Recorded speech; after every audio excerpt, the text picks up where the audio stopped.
Kabanata 16:21 10,000 Void Bone Gate. Hindi niya inabsorb ang kapangyarihan, at hindi niya rin ito naisip. Ngayon, nais niyang magputok ang Void Gate at magkaroon ng malaking pagtaas sa kanyang cultivation pagkatapos niyang maabot ang ikatlong hakbang.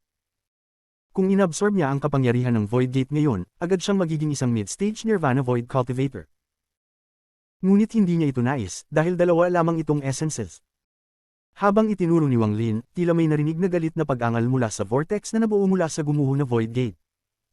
Habang mabilis na umiikot ang vortex, lumitaw ang pangatlong Void Gate. Ngunit, nang lumitaw ang pangatlong Void Gate, lumitaw rin ang pang-apat na Void Gate.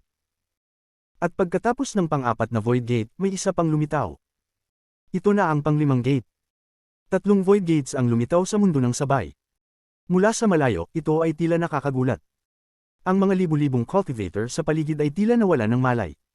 Ang tanging naiwan ay takot at pangamba. Tatlong Void Gates. Siya, ano bang ginagawa niya? Matapos gumastos ng maraming oras upang buksan ang Void Gate. Pati sa mga 5 Panginoon ng Ancient Star System, wala akong narinig na sinuman na kayang gawin ito, Panginoon ng Sealed Realm, Panginoon ng Sealed Realm. Tahimik ang mukha ni Wang Lin habang tinitingnan ang tatlong Void Gates. Lumakad siya pasulong at tumakbo na parang meteor patungo sa tatlong Void Gates habang pinapanood siya ng lahat. Habang tumatakbo si Wang Lin, iniunat ang kanyang kanang kamay na nakabukas ang mga daliri sa palma. Nang malapit na sa gate, pinindot ng kanyang kanang kamay ito. Nang pinindot ng kanyang kamay ang gate, ang kanyang boses ay umalangaw at sa huli, nabuo ang huling salita. Print. Karma Print. Naglaan si Wang Lin ng mahigit 70 taon sa Dream Dao upang maunawaan ito sa pamamagitan ng karma. Ito ang kanyang ikalimang orihinal na spell. Pagkasabi ng print, pinindot ni Wang Lin ang kanyang kanang kamay sa pangatlong Void Gate at kumislap ang lamig sa kanyang mga mata. Mahigpit niyang hinawakan ang kanyang mga daliri, at isang malakas na tunog ang sumabog nang magsara ang kanyang kamay at naging kamao.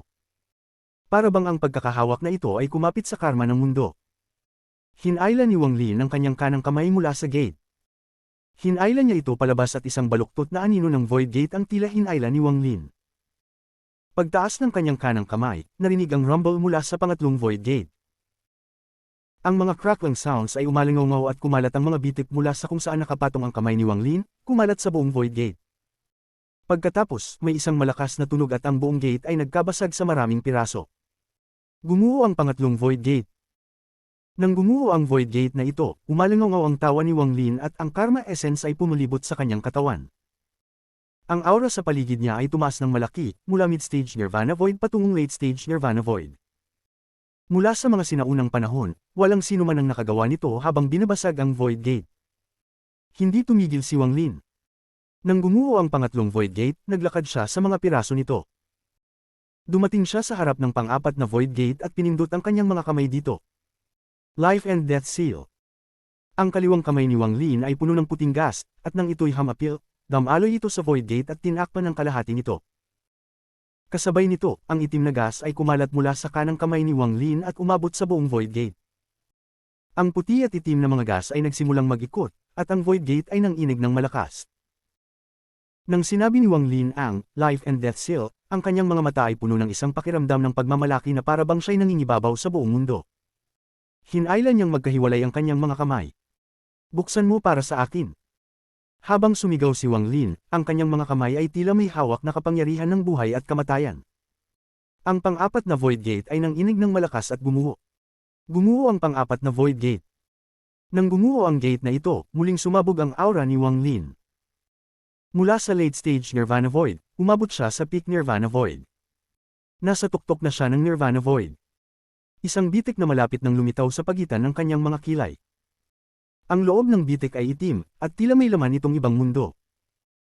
Ito ay natatangi sa mga Spirit Void Cultivators, ang kanilang sariling Just Flame Realm na nagpapalago ng mga Just Flame Souls. Kaya nilang pilitin ang iba na sumamba sa kanila at maging kanilang mga Just Flame Slaves. Binuksan ni Wang Lin ang Void Gate ng mag-isa nang walang tulong ng mga Just Flames. Bilang resulta, ang bitik sa pagitan ng kanyang mga kilay ay hindi isang Just Flame World kundi ang kanyang sariling mundo. Kahit wala ang Just Flames, maaari pa rin niyang pilitin ang sinuman na sumamba sa kanya. Sa sandaling ito, hindi pa ganap na nabukas ang bitik dahil hindi pa sapat ang kanyang cultivation level. Habang tumatawa, inalog ni Wang Lin ang kanyang manggas at tinulak ang mga piraso ng Void Gate pabalik. Ang lumitaw sa kanyang harapan ay ang panglimang Void Gate. Ang panglimang Void Gate na ito ay mas pinong at mas totoo kaysa sa mga nauna.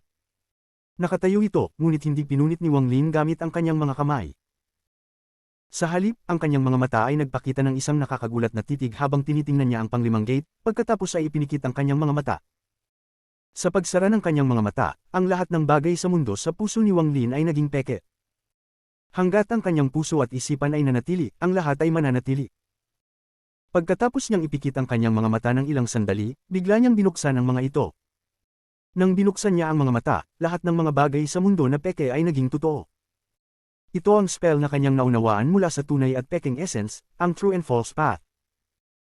Ang panglimang Void Gate ay naruroon sa mga bituin, ngunit ipinikit muli ni Wang Lin ang kanyang mga mata. Itinaas niya ang kanyang kanang kamay at umalog. Isang simpleng pag-uga. Ngunit, sa harap ng mga mata ng lahat, ang panglimang gate ay baluktot at naging alikabok sa isang iglap ng kamay ni Wang Lin. Tahimik itong gumuho sa harapan ni Wang Lin. Isang-isa, binasag ni Wang Lin ang 5 Void Gates. Ang bitik na bahagyang lumitaw sa pagitan ng kanyang mga kilay ay ganap na nabuo at nagbigay ng isang walang katapusang puwersa ng pagsuso.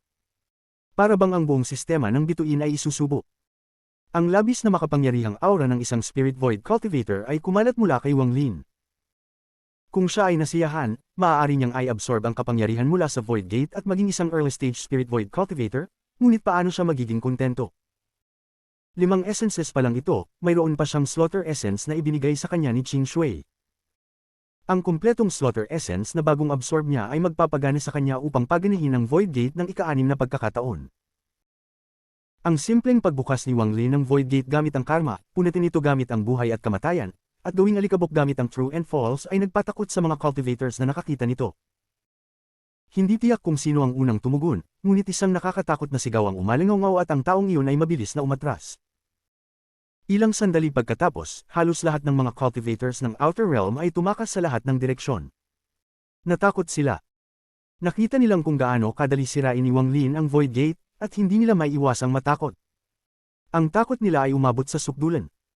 Nang una niyang sirain ang Void Gate gamit ang kulog, ayos lang. Nang sinunog niya ito gamit ang apoy, katanggap-tanggap pa. Ngunit sa ikatlo, ika-4 at ika-5 pagkakataon, ang 3 gate ay gumuho sa isang kamao, isang pindot, at isang alon.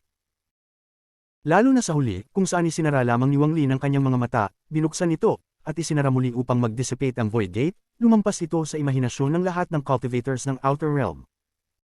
Ang binatang nakasuot ng berdeng robe ay umatras ng may takot. Bagaman siya ay nasa Arcane Void Stage, nasa early stage lamang siya. Nang sirain ni Wang Lin ang 3 Void Gates ng magkakasunod, nakita niya ang ilang pahiwatig. Karma, buhay at kamatayan, totoo at peking. Talaga bang nakapag-unawa siya ng mga mataas na ethereal daos na iyon? Hindi maaaring provokohan ang taong ito, hindi siya maaaring provokohan. Ang mga essences ay nahahati sa corporeal at ethereal. Ang apoy ay corporeal, ngunit ang karma ay ethereal. Ang pag-unawa sa ethereal essences ay mas mahirap. Ika-5 essence, Slaughter Essence. Ang boses ni Wang Lin ay kalmado, ngunit naglalaman ito ng nakakagulat na slaughter aura. Habang umalingaw-ngaw ang kanyang mga salita, nagkaroon ng mga pulang snowflakes mula sa wala at kumalat. Habang ang mga pulang snowflakes ay dumadaloy, biglang lumitaw ang ika-5 Void Gate. Ang ika-5 Void Gate na ito ay lubos na naiiba mula sa iba pang 5. Ito ay gawa sa mga puting buto. Sa unang tingin, hindi ito isang pintuan kundi isang malaking kalansay. Ang kakaibang itsura nito ay dahan-daang lumitaw sa harap ni Wang Lin, pagkatapos ay isang alon ang kumalat sa lahat ng direksyon. Anumang cultivator na tinamaan ng alon na ito ay agad na nanginig at mabilis na tumanda. Halos 10,000 tao ang hindi na nakapagsigaw bago mamatay dahil sa pagtanda, at pagkatapos ay naging alikabok. 10,000 Void Bone Gate. 2 lamang ang nakakakilala sa gate na ito. Isa ay si Heaven Master Void God at ang isa ay si Master South Cloud. Hindi pa naririnig ng binatang nakasuot ng berdeng robe ang tungkol dito. Ito ay, ang itsura nito, ang puting buto na gate. Pwede bang ito ang legendadong 10,000 Void Bone Gate? Tinitingnan ni Heaven Master Void God ang kalansay na parang gate at punong-puno ng takot ang kanyang mga mata. Sinabi ng Celestial Imperial Concubine na ang 10,000 Void Bone Gate ay isang malaking agwat na kailangang tawirin. Ang mga tao na kayang mag-trigger ng gate na ito ay sobrang bihira, ngunit hanggat hindi sila namamatay, tiyak na magiging isang makapangyarihang master sila sa hinaharap. 10,000 Void Bone Gate. Sinabi ng nakaraang Panginoon ng Sealed Realm na ang sinuman na makakapag-trigger ng gate na ito upang pumasok sa ikatlong hakbang ay magkakaroon ng hindi maisip na hinaharap. Sinabi niya na ang butong gate na ito ay hindi mula sa mundong ito, kundi isang tanda ng kalangitan sa kanyang bayan. Tinitingnan ni Master South Cloud ang kakaibang butong gate nang hindi makapaniwala sa kanyang mga mata. Kabanata 1622 Pag-atake gamit ang Grand Dao. Hindi alam ni Wang Li na ito ay ang 10,000 Void Bone Gate, ngunit naramdaman niyang kakaiba ang gate na ito at kumurot ang kanyang mga mata. Tinitigan niya ang dambuhalang pintuan sa harap niya at isang kisap ng galit na intensyon sa pagpatay ang sumak sa kanyang mga mata. Walang pakialam si Wang Lin kung gaano kakaiba ang pintuang ito, pareho lang sa kanya, isa lamang itong pintuan na magdadala sa kanya sa ikatlong hakbang. Yumuko siya at itinaas ang kanyang kanang kamay. Ang mga pulang snowflakes na kumalat sa paligid ay mabilis na nagtipon patungo sa kanyang kanang kamay. Sa isang kisap, ang kanang kamay ni Wang Lin ay nagbigay ng walang katapusang pulang liwanag. Ang kanyang kamay ay naging isang dugong palad. Ang nakakasilaw na pulang liwanag ay nagbigay ng malamig na intensyon sa pagpatay na kumalat sa buong paligid. Ang mga cultivator sa paligid ay nabigla sa aura na ito, at wala ni isa ang naglakas loob na tumakas. Essence ng pagpatay. Bulong ni Wang Lin habang mabilis na tumakbo patungo sa Bone Gate. Sa isang kisap, mabilis na sumulong si Wang Lin at ang kanyang kanang kamay ay sumabog patungo sa gate. Isang malakas na tunog ng pagkabagsak ang umalingaw at isang dambuhalang marka ng dugo ang lumitaw sa 10,000 Void Bone Gate. Ang marka ng dugong palad na ito ay naglalaman ng lahat ng pagpatay ni Wang Lin at lahat ng pagpatay ni Qing Shui. Ang pagpatay na ito ay naging isang uri ng essence. Para bang may walang katapusang mga multo na umaatungal sa loob ng dugong palad, nais lumabas. Ngunit hindi sila nakatakas at nagpunta sa Void Gate. Ang mga kulog na tunog ay umalingaw na parang nababaliw. Ang 10,000 Void Bone Gate ay talagang hindi pangkaraniwan. Sa harap ng essence ng pagpatay at ng walang katapusang galit na mga multo, kumilos lamang ito ng kaunti. Nagkaroon ng ilang bitek, ngunit hindi ito gumuho. Hindi lang ito hindi gumuho, kundi isang puwersang nagbalik ang sumabog patungo kay Wang Lin.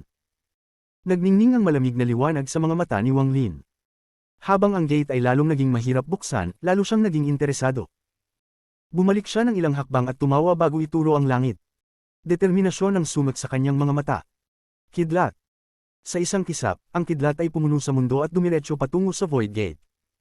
Apoy. Ang apoy ay sumabog bilang isang bagyong nagliyab at sinunog ang lahat. Print ng karma. Binuksan at isinara ni Wang Lin ang kanyang kanang kamay. Selyo ng buhay at kamatayan. Itinaas niya ang kanyang kaliwang kamay at nagsara ang kanyang dalawang kamay. Daw ng tingin at hindi tingin. Ipinikit ni Wang Lin ang kanyang mga mata, at nang binuksan niya ito, isang malakas na aura ang pumuno sa kanyang katawan. Ito ay ang aura ng isang mataas na scholar. Ang aura na ito ay nagsanib sa kanyang maagang yugto ng Spirit Void Aura, at pagkatapos ay humakbang siya pasulong. Ang kanyang kanang kamay ay naging kamao at sinuntok patungo sa Void Gate. 6 na essences, buksan ang Void Gate. Sumigaw si Wang Lin habang mabilis na sumulong patungo sa Void Gate na parang isang sinag ng liwanag. Pagkatapos, ang kanyang kanang kamay ay tumama sa 10,000 Void Bone Gate na may isang malakas na tunog. Ang suntok na ito ay naglalaman ng mga inaasahan ni Wang Lin mula sa 2,000 taon ng kanyang pagninilay. Ang suntok na ito ay ang buong lakas ni Wang Lin na may 6 na kumpletong essences. Ang suntok na ito ay ang kanyang determinasyon na palakasin ang sarili upang buhayin si Limuan. Ang suntok na ito ay ang kanyang pagpasok sa ikatlong hakbang. Ang mga tunog ng kulog ay umalingaw sa buong kalangitan. Ang dambuhalang Bone Gate ay nayanig at mabilis na kumalat ang mga bitik. Sa isang sandali, gumuho ito. Ito na ang ikalimang pintuan. Binasag niya ang 6 na Void Gates ng sabay-sabay. Walang lakas ang makakapigil kay Wang Lin sa pag-abot sa ikatlong hakbang. Sa sandaling gumuho ang pintuan, isang walang katapusang vortex ang lumitaw. Isang alon ng Void Gate power na kasing lawak ng dagat ang dumaloy palabas at pumasok sa katawan ni Wang Lin. Sa ilalim ng puwersang ito mula sa Void Gate, narinig ang mga tunog ng pagpapapop mula sa kanyang katawan. Ang 6 na essences sa kanyang katawan ay mabilis na nagsanib at ang aura sa paligid niya ay mabilis na tumaas mula sa maagang yugto ng Spirit Void. Direktang tumaas mula sa maagang yugto ng Spirit Void patungong gitnang yugto ng Spirit Void. Habang ang kapangyarihan ng Void Gate ay pumasok sa kanyang katawan, ang katawan ni Wang Lin ay patuloy na pinino. Ang kanyang katawan ay pumutok mula sa isang uri ng limitasyon at tumawid sa rurok ng ikalawang hakbang. Ang hakbang na ito ay isang hakbang patungo sa ikatlong hakbang.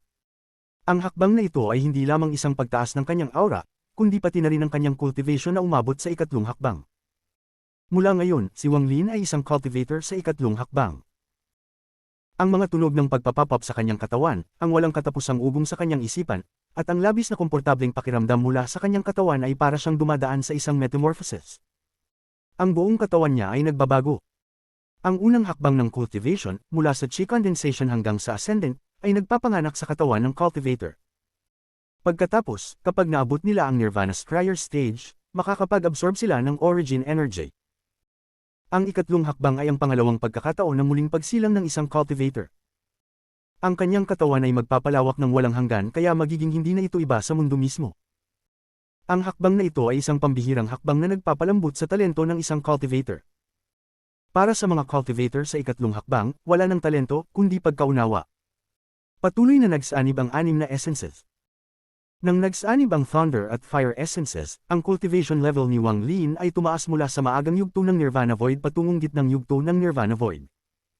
Nang nagsanib ang Karma Essence, ang cultivation level niya ay tumaas sa Late Stage Nirvana Void. Nang sumunod ang Life at Death Essence at nagsanib ang True and False Essences, ang cultivation level ni Wang Lin ay tumawid sa rurok ng Nirvana Void at umabot sa maagang yugto ng Spirit Void. Patuloy na tumaas ang cultivation level ni Wang Lin at kumalat ang presyon na nakakuha ng atensyon ng lahat. Ang galit na intensyon ay lumitaw sa mga mata ni Heaven Master Void God, at sa isang sigaw, mabilis siyang sumulong. Nasa Void Gate pa kanina, kaya hindi siya makakasugod, ngunit ngayon na wala na ito, kailangan niyang patayin si Wang Lin. May naramdaman siyang kung hindi niya mapatay si Wang Lin ngayon, wala na siyang ibang pagkakataon. Ang paglitaw ng 10,000 Void Bone Gate ay ikinakalat ang pakiramdam ng takot sa kanyang katawan. Sa sandaling iyon, ibinuhos niya ang lahat. Kahit mawala pa ang kanyang avatar, hindi siya mag-aalala. Ang alitan nila ni Wang Lin ay isang laban ng buhay at kamatayan. Kung hindi mamatay si Wang Lin ngayon, mamamatay siya sa hinaharap. Ngayon ay nagsasanib siya ng kanyang mga essence, pinakamainam na pagkakataon para patayin siya. Kapag ganap ng nagsanib, takot akong hindi na makakaya siya ng mga cultivators sa early stage ng Arcane Void. Hindi natin siya pwedeng palagpasin. Ang binatang nakasuot ng berdeng robe ay pareho ang iniisip. Tumakbo na siya palayo nang makita niyang umaatake si Heaven Master Void God. Pinagdiinan niya ang kanyang mga ngipin at ang mga mata niya ay namumula. Pinalibutan niya ang kanyang katawan ng walang katapusang yelo at pagkatapos ay tumakbo patungo kay Wang Lin. Naroon din si Zhou Jin na natatakot na parang nawalan ng bait. Gayunpaman, isa pa rin siyang cultivator sa ikatlong hakbang at ang pinuno ng Blood Wolf Clan. Sa isang desperadong ekspresyon, humiyaw siya at isang dambuhalang Blood Wolf na halos kasing laki ng libo-libong talampakan ang lumitaw. Ang mga kilos na ito ay nagdulot kay Master South Cloud at ang mga kasama niya na sumugod, hindi alintana ang mga sugat na nakuha nila. Ngunit sa mga sandaling iyon, isang malumanay na tinig ang umabot sa kanilang mga tainga na parang simoy ng hangin sa tagsibol. Walang problema. Bagaman malumanay ang tinig na ito, naglalaman ito ng hindi matitinag na puwersa na pumihil sa kanila na magpatuloy. Tinitigan nila ang vortex na lumitaw matapos gumuho ang Void Gate. Si Wang Lin ay inaabsorb ang kapangyarihan mula sa Void Gate habang ang grupo ni Heaven Master Void God ay mabilis na sumusuong patungo sa kanya. Ginagamit ni Wang Lin ang kapangyarihan ng Void Gate upang pagsanibin ang ikalimang Slaughter Essence. Nang ang tatlong ito ay lumapit, itinuturo ni Wang Lin ang mga ito. Tigil. Ginamit ang spell na ito pagkatapos maabot ang ikatlong hakbang at maabsorb ang kapangyarihan ng Void Gate. Nagbago ang mundo, at parabang ang mga bituin mismo ay nagyelo. Ginamit din ni Wang Lin ang hindi nagamit na Chaotic Dao Intent mula sa tatlong Dao Fruits sa spell na ito ng Stop. Dahil dito, nanginginig ang katawan ni Zhou Jin at hindi siya makagalaw ng kahit isang hakbang. Nakaramdam din ang binatang nakasuot ng berdeng damit ng walang katapusang Dao Intent na humawak sa kanya at hindi siya makagalaw. Tanging si Heaven Master Void God na lamang ang makakagalaw, ngunit ang kanyang spell ay bumagal. Sa sandaling ito, kumilos si Wang Lin. Inubos niya ang kanyang buhay sa pagpatay at hindi natatakot sa labanan. Mabilis niyang sinalubong ang binatang nakasuot ng berdeng damit at ipinikit at binuksan ang kanyang mga mata.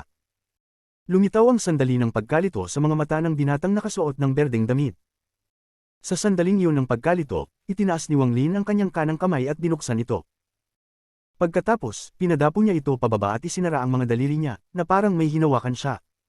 Karma Print. Nanginginig ang katawan ng binatang nakasuot ng berdeng damit, pagkatapos ay umubos siya ng dugo at nahulog paatras. Siya ay nasa early stage ng Arcane Void, ngunit dahil sa mga taon ng labanan at mga sugat na hindi pa gumaling, nagamit lamang niya ang Peak Spirit Void Cultivation. Ngayon na siya ay na-freeze ng stop spell, wala na siyang pagkakataon na lumaban.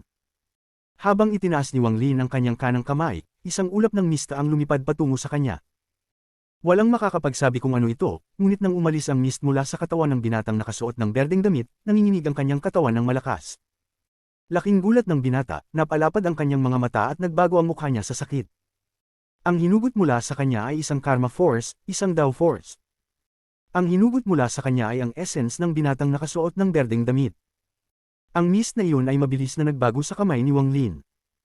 Sa isang maikling panahon, ito ay naging yelo ng maraming beses, sinubukang tumakas, ngunit matibay na hawak ito ni Wang Lin. Ang karma print ay sobrang tindi. Ang essence ay bahagi din ng karma.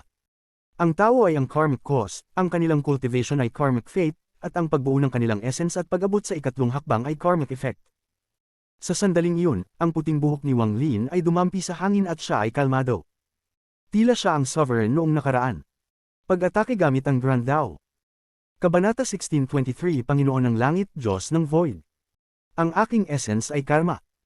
Ang aking palad ay karmic cause at ang aking nakasarang kamao ay karmic effect, dahil hindi madaling maabot mo ang iyong antas ng cultivation, hindi kita papatayin ngayon. Akin na lamang ang iyong essence at selyuhan ito ng 1,000 taon, ngayon umalis ka na sa labanan. Ang mga mata ni Wang Lin ay tila naglalaman ng kalangitan at lupa. Isang malakas na aura ang sumabog mula sa kanyang katawan at tumama sa mga mata ng binatang nakasuot ng berdeng damit. Nanginginig ang binata at ang kanyang isipan ay kumalog. Umubos siya ng dugo muli, at habang tinanghal ni Wang Lin ang kanyang manggas, siya ay pinilit na umatras ng mahigit 10,000 talampakan. Madilim ang kanyang mga mata at puno ng matinding takot. Anong klaseng spell ito? Pumikit si Wang Lin, at nang muling buksan ang kanyang mga mata, tahimik niyang sinabi ang isang salita. Umalis. Hindi siya sumigaw at labis na kalmado, ngunit nang marinig ito ng binatang nakasuot ng berdeng damit, tila ang mundo ay malalaglag sa paligid niya. Ang kanyang isipan ay nanginginig, parang may isang puwersa na sumugod sa kanyang katawan at handang punitin ang kanyang pinagmulan ng kaluluwa.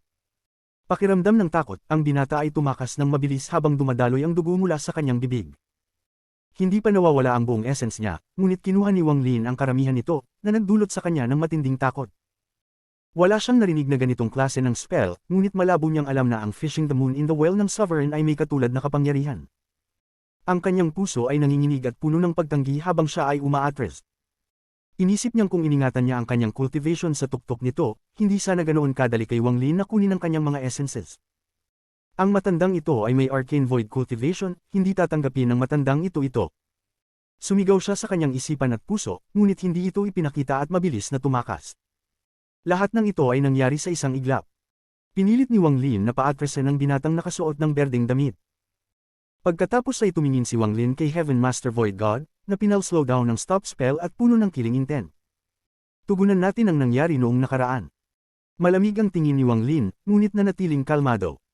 Tumingin siya kay Heaven Master Void God at lumapit. Myriad Red Cloud Void Dao. Sumigaw si Heaven Master Void God at gumawa ng isang seal gamit ang kanyang mga kamay. Ini-wave ang kanyang kamay at isang malaking bitik ang lumitaw sa likod niya. Walang katapusang Just Flames ang sumabog at lumikha ng mga kumikislap na pulang ulap. Malalaking estatwa ang lumitaw mula sa mga pulang ulap. Pigilin ng taong ito sa reincarnation ng mundo. Hayaan siyang mahulog sa kalaliman ng mga bituin upang ang kanyang kaluluwa ay hindi makagalaw. Sumigaw si Heaven Master Void God habang itinuturo ang kanyang daliri. Ang mga estatwa ay kumikislap at bumagsak kay Wang Lin na parang nais siyang ilibing sa mga bituin. Sa sandaling ito, isang malaking vortex ang lumitaw sa ilalim ni Wang Lin. Ang vortex na ito ay nabuo mula sa isang spell, at walang katapusang mga multo ang lumipad mula dito. Nagsisiwalat ng mga malulungkot na sigaw habang ang kanilang mga katawan ay humahaba at pumapalibot kay Wang Lin. Nais nilang hilahin siya papasok sa vortex. Sa sandaling ito, ang vortex mula nang gumuho ang Void Gate ay nandoon pa. Mula sa malayo, isang nakakapangilabot na tanawin ang lumitaw habang si Wang Lin ay napapaligiran ng vortex sa itaas at ibaba. Bukod sa dalawang vortex na ito, 10,000 kumikislap na estatwa ang bumabagsak kay Wang Lin. Tila si Wang Lin ay ganap na natrap sa spell ni Heaven Master Void God. Mamatay ka para sa akin. Si Heaven Master Void God ay may mabagsik na ekspresyon at itinaas ang kanyang kanang kamay. Ang purple mist ay nagtipon at bumuo ng isang sibat sa kanyang kamay. Kinuha niya ang sibat at itinapon ito patungo kay Wang Lin. Isang malakas na pag-uga ang narinig at ang sibat ay nagdala ng walang katapusang mist at tumira patungo kay Wang Lin na natrap. Sa malayo, huminto ang binatang nakasuot ng berdeng damit at nahirapang tumingin pabalik kay Wang Lin na natrap. Sumigaw siya at iniwan ng pagtakas at lumapit kay Wang Lin. Nanatiling kalmado si Wang Lin. Habang ang 10,000 estatwa ay bumagsak patungo sa kanya, ipinikit niya ang kanyang mga mata at sumulong. Hindi siya mabilis, ngunit ang mga estatwa ay mabilis na lumapit sa kanya. Ngunit sa sandaling makarating sila, dumaan sila sa kanyang katawan. Hindi malinaw kung si Wang Lin na ba ang naging ilusyon o kung ang mga estatwa mismo. Ang malalakas na pag-uga ay narinig habang ang walang katapusang estatwa ay bumagsak, ngunit nang sila ay lumapit kay Wang Lin, parang naging transparent sila at dumaan sa kanya. Pagkatapos, ang rumbling ay patuloy na naririnig sa likod ni Wang Lin. Dahil dito, ang mga mata ni Heaven Master Void God ay kumurap. Hindi mabilis ang mga hakbang ni Wang Lin, ngunit agad siyang nakarating sa harapan ni Heaven Master Void God. Itinaas niya ang kanyang kanang kamay at hindi alintana kung anong spell ang ginagamit ni Heaven Master Void God, itinagilid niya ang kanyang kamay pababa. Life and Death Seal. Ang kanyang kaliwang kamay ay buhay at ang kanyang kanang kamay ay kamatayan. Bumagsak ang kanang kamay ni Wang Lin at ang itim na gas ay pumulibot sa kanyang mga palad. Bagamat ang kanyang palad ay bumagsak sa Void, nagbago ang ekspresyon ni Heaven Master Void God. Malinaw niyang naramdaman na ang palad ni Wang Lin ay naglalaman ng aura ng kamatayan. Nang bumagsak ang palad, parang nawala ng buhay sa paligid ng Star Domain. Para bang ang lugar na ito ay naging isang Dead Domain. Nang maging Dead Domain ito, walang katapusang mga bitik ang lumitaw sa espasyo sa paligid niya at gumuho. Walang katapusang death aura ang sumabog patungo sa kanya. Ang katawan ni Heaven Master Void God ay tinulak pabalik ng daan-daang talampakan na may malakas na tunog at tiningala niya ang kanyang mata. Ngunit sa sandaling tiningala niya, itinuturo siya ni Wang Lin. Huminto. Ang katawan ni Heaven Master Void God ay bumagal muli. Sumigaw siya at tila papatigilan niya ang stop spell na nakapalibot sa kanya at makakalabas sa isang kalagayang parang latak. Ngunit paano siya bibigyan ni Wang Lin ng pagkakataon?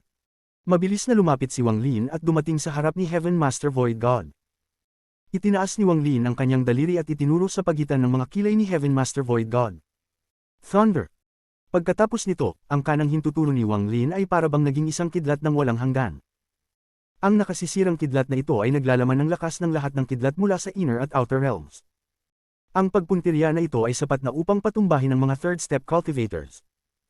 Kahit na si Heaven Master Void God ay isa sa 5 masters at ang kanyang cultivation level ay labis na mataas, isa lamang sa kanyang mga avatar ito.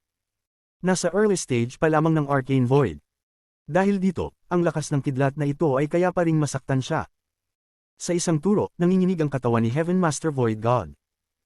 Nagpakita ang isang silvery flash sa pagitan ng kanyang mga kilay at ang walang katapusang mga silvery flash ay kumalat.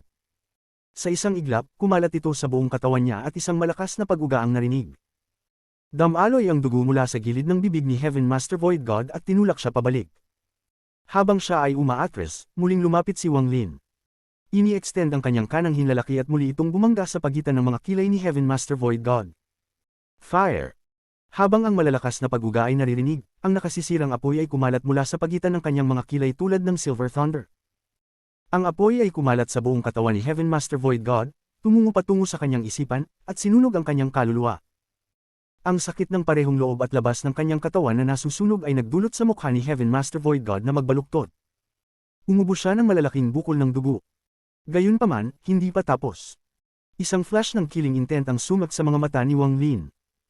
Itinaas niya ang kanyang kanang kamay at gumawa ng isang palad. Pagkatapos ay pinatong ito sa noo ni Heaven Master Void God at ang kanyang mga daliri ay nagsara upang maging isang kamao. Karma.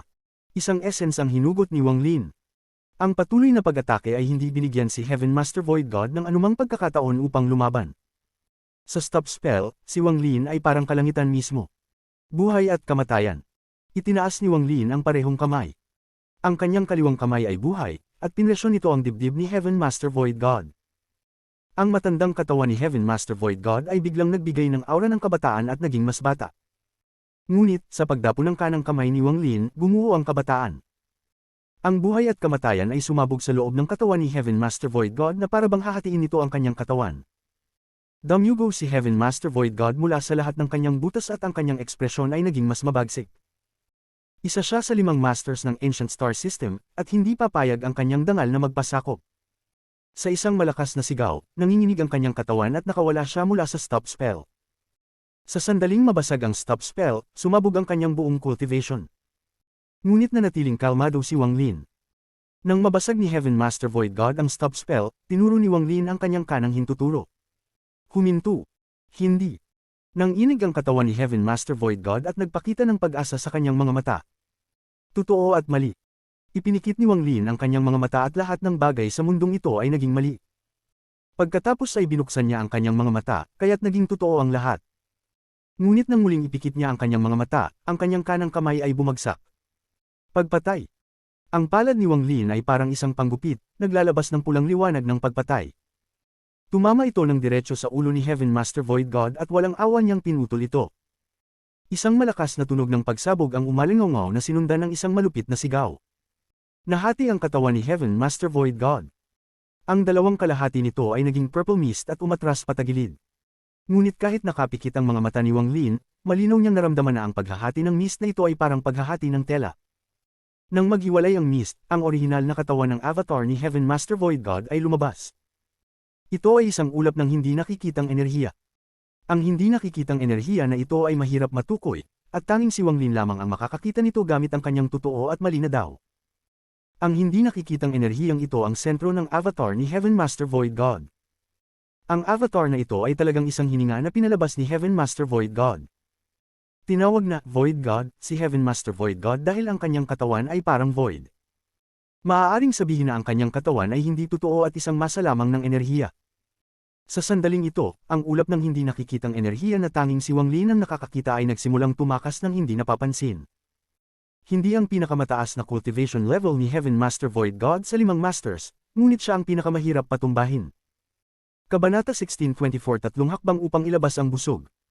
Ngunit ngayon, nakatagpo siya kay Wang Lin, na nakapag-unawa ng tunay at maling esensya. Hindi binuksan ni Wang Lin ang kanyang mga mata.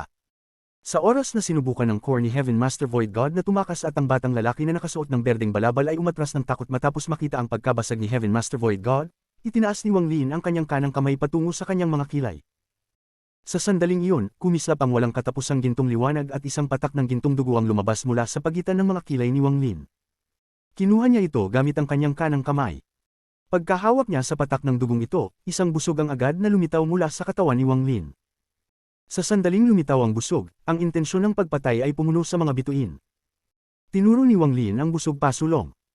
Ang likwang na busog ay hindi magagamit maliban na lang kung may gintong dugo si Wang Lin. Sa katunayan, noong pinilit na ilabas ang kanyang celestial bloodline, ang busog ay nagsanib sa patak ng dugong iyon. Ang palaso ay nasa loob din ng patak na iyon ng dugo.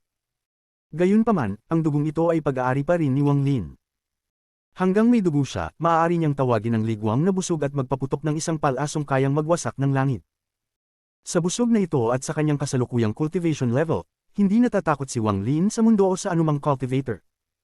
Ito ang pinakamakapangyarihang atake ni Wang Lin. Habang nakapikit ang kanyang mga mata, ang kaliwang kamay ni Wang Lin ay humawak sa busog at ang kanyang kanang kamay ay humawak sa tali ng busog. Tinuro niya ang tumatakbong si Heaven Master Void God at hinihila ang tali ng busog. Isang kaluskos ang narinig na parang ang espasyo ay magbabalaps o nagkolaps na. Ang espasyo sa paligid ni Wang Lin ay nagsimulang magkolaps ng layer by layer, na siya ang sentro. Naglabas si Heaven Master Void God ng isang tahimik na sigaw at isang pakiramdam ng kamatayan ang pumulibot sa kanya. Tumakbo siya ng parang baliw at nagsanib siya sa mundo. Sa isang iglap, nawawala siya mula sa malapit sa planeta Suzaku. Kasama rin ang batang lalaki na nakasuot ng berdeng balabal. Habang mabilis siyang tumakas ng takot, buksan niya ang isang punit at pumasok dito. Kasama rin ang mga nagtatakbuhan na 10,000 cultivator sa paligid ng planeta Suzaku. Lahat sila ay tumakas na at hindi nasaksihan ang nangyari sa paligid ng planeta Suzaku, ngunit sa mga sandaling ito, naramdaman nila ang tawag ng kamatayan mula sa kanilang mga kaluluwa. Kukunin ko ang Brilliant Void gamit ang kanyang palaso. Ipinikit ni Wang Lin ang kanyang mga mata. Ang kanyang tinig ay kalmado. Hinailan niya ang tali ng busog at isang ilusyonaryong palaso na may bilog na dulo ay nagsimulang mabuo. Nang maglaon, ito ay naging isang tunay na palaso. Sa sandaling lumitaw ang palaso, pinakawalan ni Wang Lin ang kanyang kanang kamay. Pagkapakalaya, isang kaluskos ang narinig. Parang ang espasyo mismo ay nanginginig at nagkakabasag habang ang tali ng busog ay sumalpak sa palaso. Ang lahat ng puwersa ay nailipat at ang palaso ay lumipad. Muling nagkolaps ang espasyo habang ang palaso ay lumipad, na bumuo ng walang katapusang itim na mga vortex. Ang palaso ay nagdulot ng hindi masukat na kapangyarihan. Walang sino man ang makakapigil sa palasong ito. Habang lumilipad ang palaso, isang alon ang kumalat mula sa espasyo. Ang batang lalaki na nakasuot ng berdeng balabal ay pinilit na lumabas mula sa kanyang punit. Nang tumingin siya pabalik ng takot, napakaputla ng kanyang mukha at puno ng pagkalugmok ang kanyang mga mata.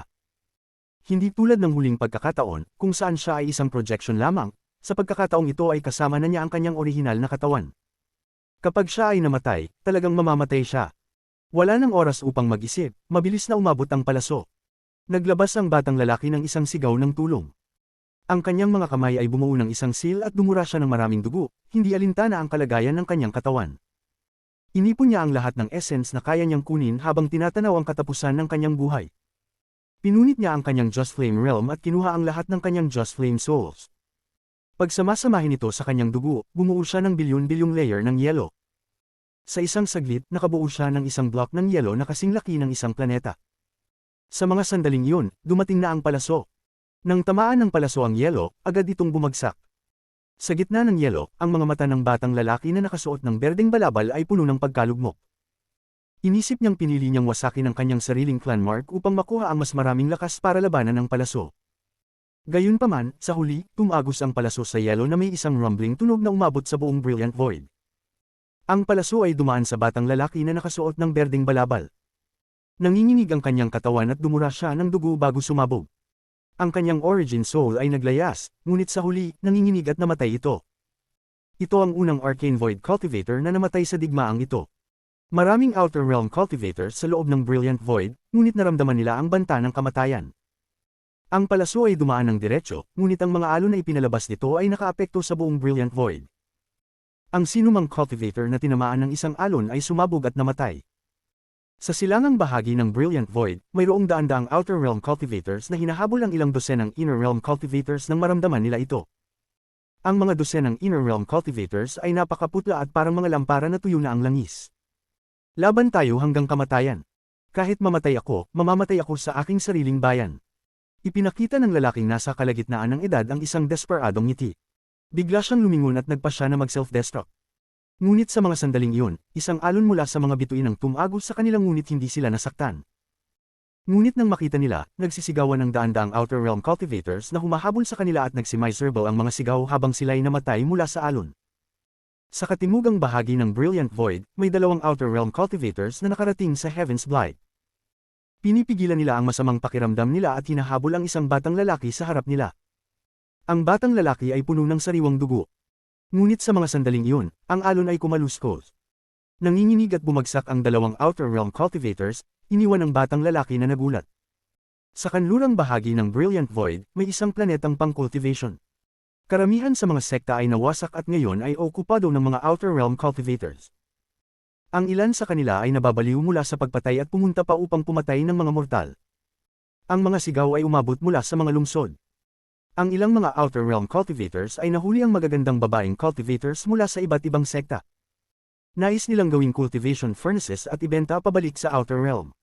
Ngunit sa mga sandaling iyon, ang alon ay dumaan sa planetang pang-cultivation. Nang dumaan ang alon, nanginginig at bumagsak ang lahat ng Outer Realm Cultivators sa planeta, nagiging mga pile ng laman at dugo. Sa hilagang bahagi ng Brilliant Void, mayroong 1,000 sinag ng liwanag na kumakatawan sa 1,000 Outer Realm Cultivators na pupunta upang tulungan ng ibang mga star systems. Ngunit nakatagpo sila ng alon at wala ni isa sa kanila ang nakaligtas. Iba pang mga katulad na pangyayari ang naganap sa buong Brilliant Void.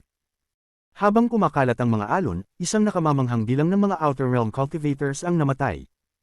Sa hangganan ng Brilliant Void at Cloud Sea, ang avatar ni Heaven Master Void God ay muling binuo ang kanyang katawan. Ang kanyang ekspresyon ay malungkot at puno ng takot ang kanyang mga mata habang tinitingnan ang hinaharap. Sino ang makakapatay sa kanya kapag may palaso siyang ganun? Walang kalaban-laban, kung wala ang palasong iyon, malamang ay masasaktan lang ako, ngunit hindi imposible na mapatay siya. Ngunit, bakit kailangan niyang magkaroon ng busog at palaso? Sovereign, ikaw ang nagbigay sa kanya ng busog na iyon noon. Isang malaking pagkakamali.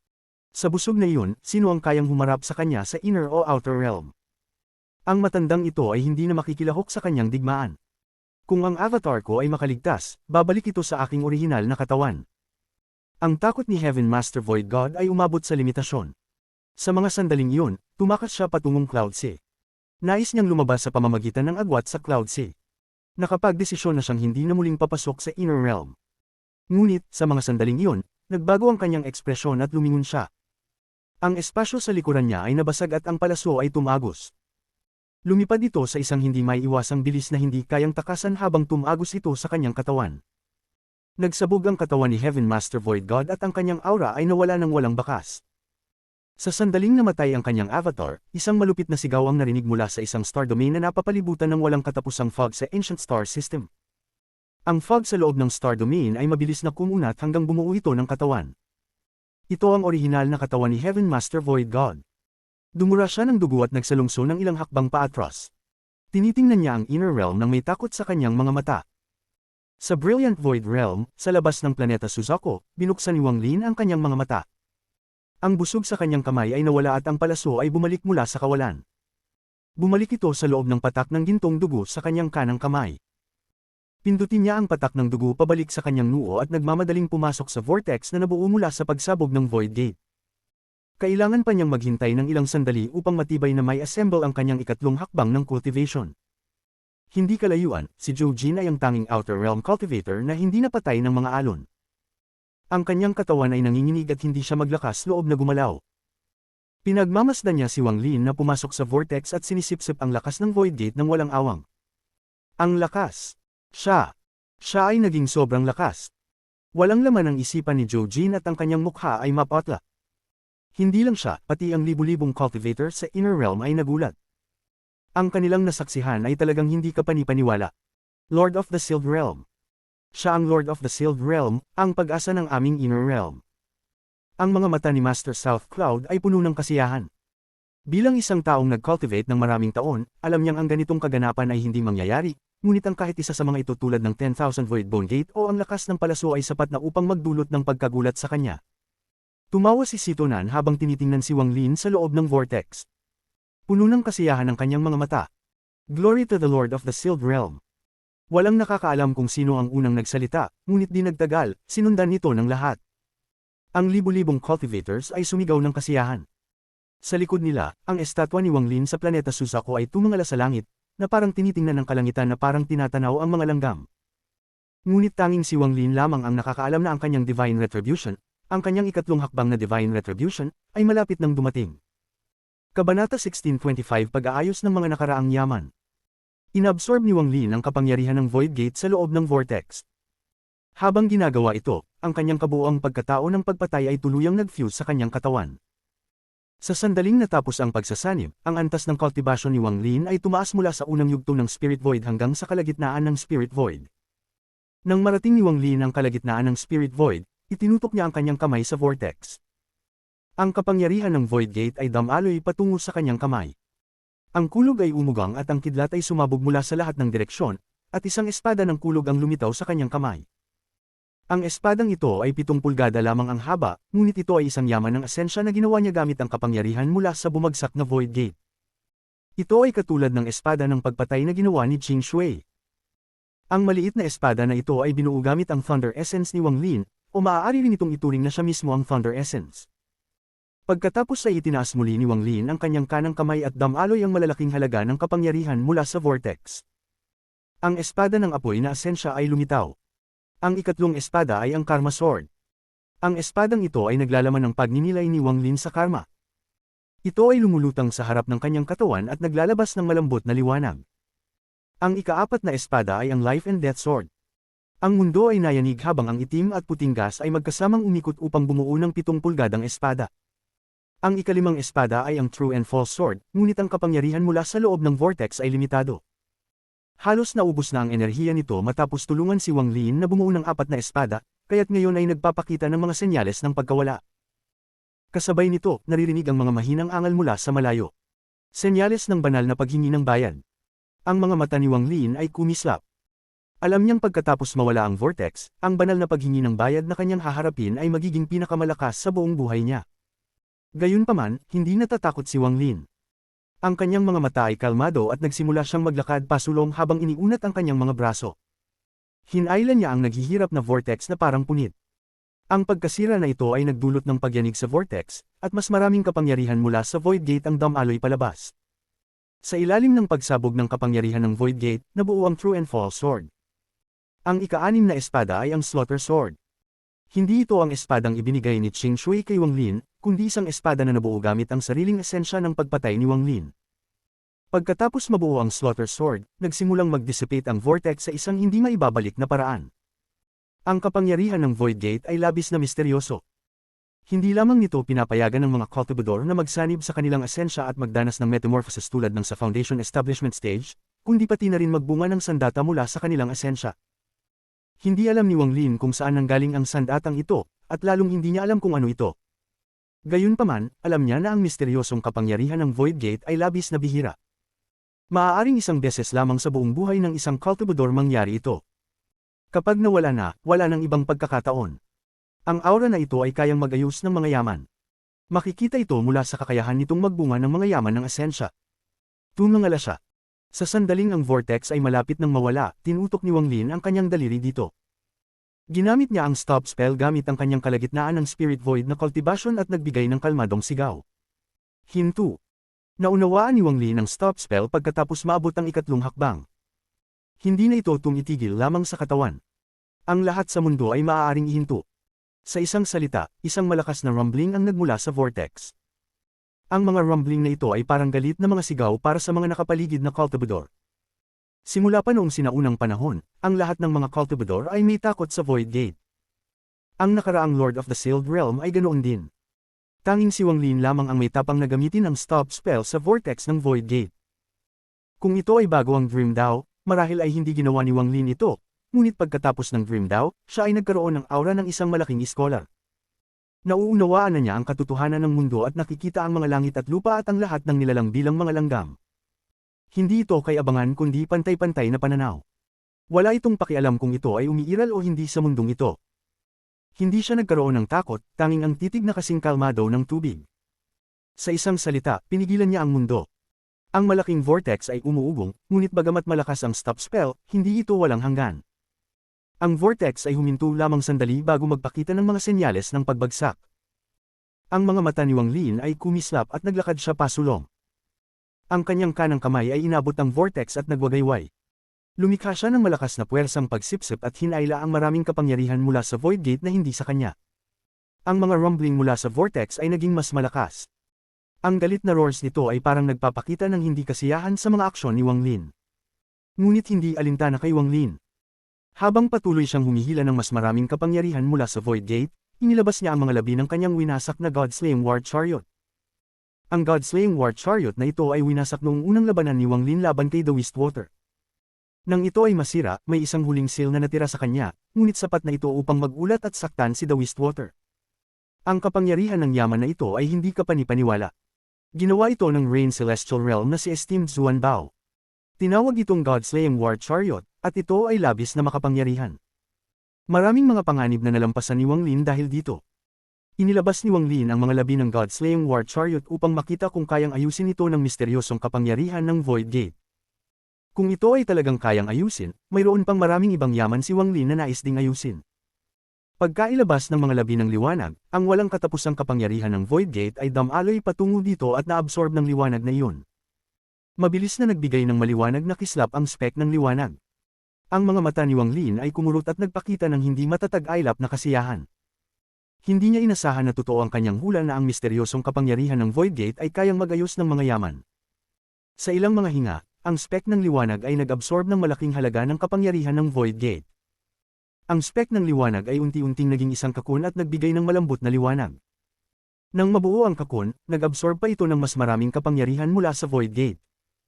May mga tunog ng pagkabasag na narinig ng halos maubos ang lahat ng kapangyarihan ng Void Gate. Ang kakun ay nag-crack at isang pitong kulay na paru-paro ang pumutok mula dito. Ang mga alon ng pitong kulay na pulbos ay nahulog mula sa mga pakpak ng paru-paro. Ito ay sumayaw sa paligid ni Wang Lin, at ang paraan ng pagpapagaspang ng mga pakpak nito ay nagpapakita ng walang katapusang kaligayahan at pagkakabit. Sa huli, ang paru-paro ay damapo sa balikat ni Wang Lin at hindi na gumalaw. Nagsimulang tumawa si Wang Lin. Tiningnan niya ang paru-paro at naalala ang kanyang karanasan sa God-Slaying War Chariot. Hindi niya inasahan na makikita muli ang paru-paro. Ang paru-paro na ito ay ang espiritu ng God-Slaying War Chariot. Hindi alintana kung gaano kahirap, kukunin ko ang kapangyarihan ng Void Gate. Kung ang God-Slaying War Chariot ay maaaring ayusin, maglalabas ako ng isa pang yaman. Kung iyon ay maayos din, magkakaroon ako ng isa pang malakas na spell na makakapagligtas sa buhay. Ang mga mata ni Wang Lin ay puno ng kasiyahan. Iniwang paggalaw ng kanyang kanang kamay at may lumipad mula sa kanyang storage space. Isa itong piraso ng kalasag. Ang piraso ay nagbigay ng isang mahina, berdeng liwanag na parang maaaring maglaho anumang oras. Nang lumitaw ang piraso, ang kapangyarihan ng Void Gate na hinailan ni Wang Lin ay nagtipon sa paligid nito. Ang mahina, berdeng liwanag mula sa piraso ay biglang lumiwanag na parang puno ng buhay. Ito ang Azure-Light Shield, isang yaman na nakuha ni Wang Lin noong mga unang taon. Ipinakita nito ang pinakamalakas na kapangyarihan noong nasa Demon Spirit Land siya. Kung ito man ay ang All-Seer o ang sinaunang demonyo, lahat sila ay natakot dito. Sa antas ng kultibasyon ni Wang Lin noon, nakakagulat na ito. Kung ito ay maaayos ngayon, at sa dagdag na kapangyarihan mula sa Void Gate at sa kultibasyon ni Wang Lin, ang kapangyarihan nito ay tiyak na nakakagulat. Ang pinakamalakas na bagay sa yaman na ito ay hindi ang depensa nito kundi ang spell na nakapaloob dito. Ang spell na ito ay tinatawag na Dream of Ancient Times. Habang patuloy na nag-aabsorb ang berdeng piraso ng kapangyarihan mula sa Void Gate, mabilis na kumilos ang mga gilid nito, inaayos ang itsura nito. Ngunit kakaunti na lang ang natirang kapangyarihan mula sa Void Gate. Habang nakikita ang pagbaba ng kapangyarihan ng Void Gate at ang vortex na malapit ng mag-dissipate, itinaas ni Wang Lin ang kanyang kanang kamay. Ang anim na espada ng Asensya ay lumipad patungo sa vortex at lumikha ng isang nakakatakot na epekto. Ito ay mga yaman na nabuo mula sa Asensya ni Wang Lin. Ang bawat pag-atake mula rito ay isang buong atake ng isang cultivador sa ikatlong hakbang.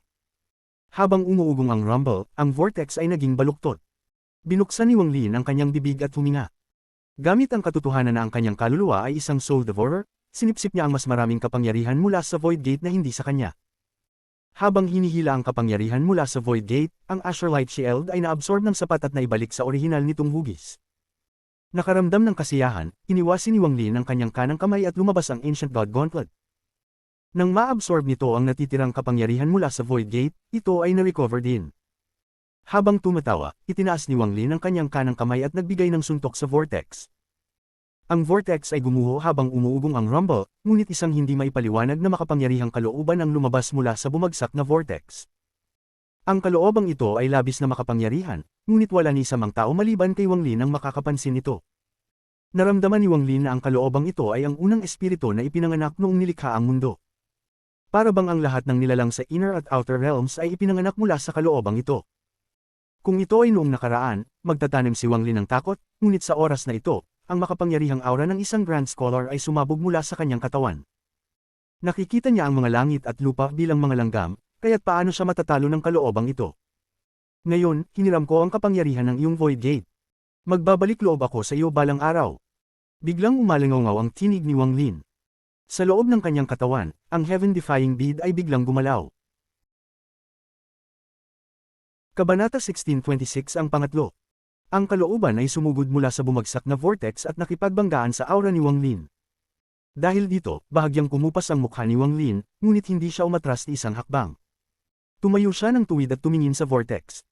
Ang kalooban mula sa vortex ay walang anumang lakas na pampagtatanggol, ngunit mayroon itong kapangyarihang magpataw ng presyon. Kung hindi susunod sa presyon na ito, ang katawan, isipan, at daon ng isang tao ay babagsak. Ngunit hindi kayang patahimikin ng presyong ito si Wang Lin. Ang aura ni Wang Lin bilang isang dakilang iskolar ay tumitingin sa langit at lupa bilang mga langgam, at tinitingnan ng lahat ng bagay bilang pantay-pantay. Bilang resulta, matapang niyang hinarap ang kalooban na iyon. Sa sandaling ito, parang nagising ang Heaven-Defying Bead sa isip ni Wang Lin at nagsimulang magikot. Ito ay masugid na nilamon ang kalooban. Ang kalooban ay bahagyang tumama kay Wang Lin at agad na umatras. Nang umatras ito, tumigil din sa pag-ikot ang Heaven-Defying Bead. Habang umaatres ang kalooban, isang mahina at sinaunang boses ang umalangaw sa mga tainga ni Wang Lin. Lahat ng bagay ay nilikha ko, naghihintay kami ng iyong kabayaran. Nang maglaho ang boses, mas maraming kapangyarihan mula sa vortex ang sumalubong at pumasok sa Ancient God Gauntlet. Dahil dito, mabilis itong nakarecover. Itinaas ni Wang Lin ang kanyang kanang kamay at kinuha mula sa kanyang imbakan ng isang sirang bandila. Maliban sa Heaven-Defying Bead, ito ang pinakamahalagang yaman na natanggap ni Wang Lin. Ito ang 1 billion soul flag. Ang bandilang ito ay ibinigay sa kanya ni Dutian noong kanyang kabataan, at binigay niya ang bahagi nito kay 13. Ngayon, ito na lamang ang natirang sirang bandila, ngunit nang pumasok ang kapangyarihan mula sa Void Gate, nagbigay ang 1 billion soul flag ng isang malakas na aura. Matapos maayos ang 1 billion soul flag, mabilis na nawala ang kapangyarihan ng Void Gate mula sa mundo. Nawala ng bisa ang vortex mula sa Void Gate. Nakatayo si Wang Lin na may puting buhok na lumilipad. Ang kanyang kaliwang mata ay may apoy, ang kanyang kanang mata ay may kidlat, at sa pagitan ng kanyang mga kilay, maliban sa mga ancient god stars, ay may 3 patayong marka. Ang 3 patayong marka ay karma sa gitna, buhay at kamatayan sa kaliwa, at totoo at mali sa kanan. Tungkol sa Slaughter Essence, ito ay pinagsama sa kanyang kaluluwa. Ang pangatlong hakbang. Talagang ang nakapasok siya sa mid-stage ng Spirit Void, kaya siya ay naging isang third-step cultivator. Isinara niya ang kanyang mga mata at tahimik na minamasdan ang kanyang katawan. Matapos ang matagal na panahon, binuksan niya ang kanyang mga mata at nakita niyang may isang kakaibang marka na lumitaw sa kanyang kanang kamay. Hindi siya pamilyar sa markang ito. Ito ay ang ika-6 na pintuan na binuksan niya. Ang 10,000 Void Bone Gate. Ang 10,000 Void Bone Gate ay parang isang tato sa kanang palad ni Wang Lin, at ito ay unti-unting nagkaroon ng malalim na imprinted na marka. Nang tumingin siya, ang libu-libong cultivator ay dahan-daang lumipad mula sa planeta Suzaku. Si Master South Cloud, si Tunan, at ang iba pa ay lumipad papunta sa harap upang salubungin si Wang Lin. Tanging si Master South Cloud lamang ang mukhang nag-aalala. Tumingin siya sa malayo sa mga malalalim na kalabit at isang hula ang pumasok sa kanyang isipan. Sa sandaling ito, ang mga malalalim na kalabit mula sa malayo ay naging mas urgent at marahas.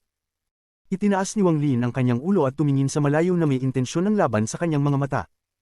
Haharapin niya ang Divine Retribution, gusto niyang makita kung gaano kalakas ang Divine Retribution na ito. Sito, mag-usap tayo mamaya.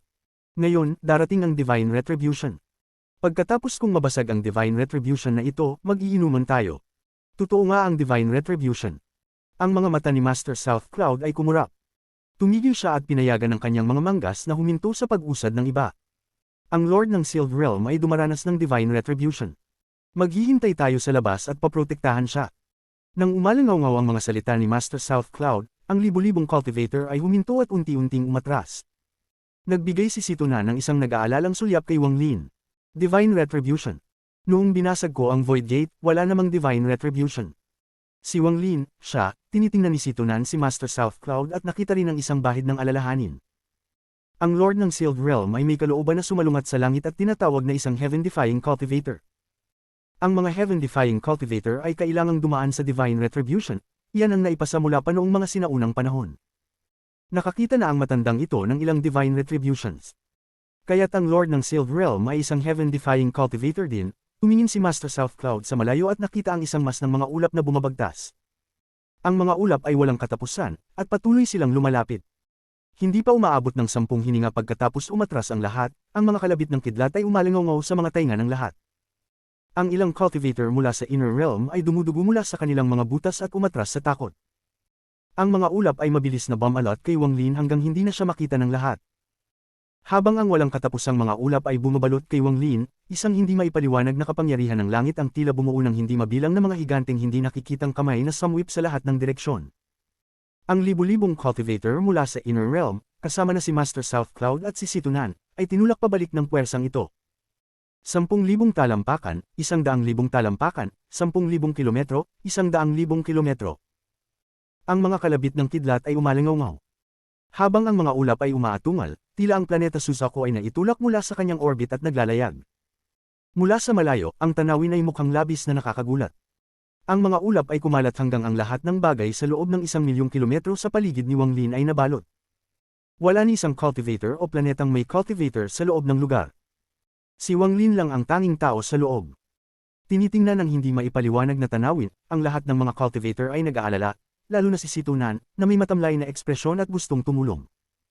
Ngunit alam niyang maliban sa taong dumaraan sa Divine Retribution, mahirap lumapit ng ibang tao. Si Wang Lin lang ang kayang tiisin ito mag-isa.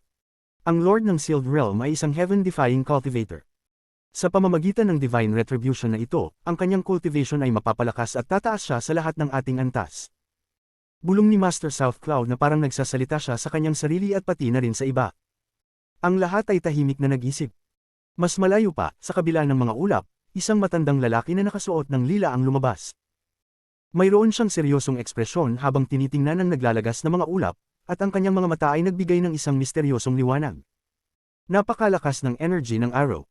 Nahanap niya talaga ang arrow na iyon. Nang makatagpo ko siya noon, hindi pa siya umaabot sa pangatlong hakbang. Hindi ko inasahan na magkakaroon siya ng 6 na essences. 6 na essences, 6 na essence. Isang essence lang ang sapat upang maging third step cultivator. Sa 6 na essences, ang cultivation ng batang ito ay lumaktaw mula sa Nirvana Void stages at umabot sa mid-stage ng Spirit Void. Sa cultivation na ito at sa araw na iyon, naisip ni Old Ghost Zon. Tinitingnan niya ang mga ulap na may kakaibang tingin. 10,000 Void Bone Gate, tinitingnan ni Old Ghost Zon ang kanyang kanang kamay. Sa kanyang palad, may isang tato na lumitaw. Ang tato na ito ay isang pintuan. Ang pintuang ito ay pareho sa isa sa palad ni Wang Lin, pareho silang 10,000 Void Bone Gate. Siya ba ang pangatlo? Frowned si Old Ghost Zon. Sa Ancient Star System, may isang palasyo na lumulutang sa walang katapusang kalawakan. Ang palasyo ay madilim, at ito ay lumulutang sa dilim. Tila ito ay sumasanib sa dilim ng kalawakan. May mga ilang candlestick na nasusunog sa loob ng palasyo. Ang mga tunog ng papong ay umalingaw habang ang mga apoy ay kumikislap. Ang mga apoy ay mahina, ngunit ang ilang mga bagay ay bahagyang makikita. May isang balon sa gitna ng palasyo, at may isang lalaking nakasuot ng itim na roba na nakatayo sa tabi nito. Pamilyar si Wang Lin sa taong ito, siya ang sovereign. Ibinaling niya ang kanyang ulo at tinitingnan ng balon na ginagawang imposibleng makita ang kanyang ekspresyon. Pagkatapos ng matagal na panahon, initaas niya ang kanyang tuyong kanang kamay at marahang pinisil ang isang apoy. Ang candlestick ay namatay at ang usok ay umakyat. Ang usok ay bumulong sa kanya at tinago siya sa dilim. Bakit ganoon siya kahirap patayin? Pinigilan ako ni Blue Dream noong unang beses. Ang pangalawang pagkakataon ay isang bitag ng buhay at kamatayan, ngunit sa huli, si Master ang lumabas. Si Master ay nababaliw, niligtas pa nga ako ni Wang Lin, kahit na ganito ang kanyang personalidad, isang malutong na tinig ang umalangaw sa dilim at unti-unting naging baluktot. Tila hindi na kayang itago ng sovereign ang pagkabahala sa kanyang tinig. Ang Li Guangbao at Arrow, tiyak si Master ang nagbigay kay Wang Lin ng dugo upang gamitin ito ng hindi tinatanggihan, si Master. Hindi patay. Nababaliw siya ngayon, ngunit kapag siya ay gumaling. Tiyak na paparusahan ako. Ngunit noong mga oras na iyon, siya ay malubhang nasugatan at nawala pagkatapos niyang lumunin ng Heavens Daw. Ano ang gagawin ko? Ano ang gagawin ko maliban sa magpasakop kay Seven Color?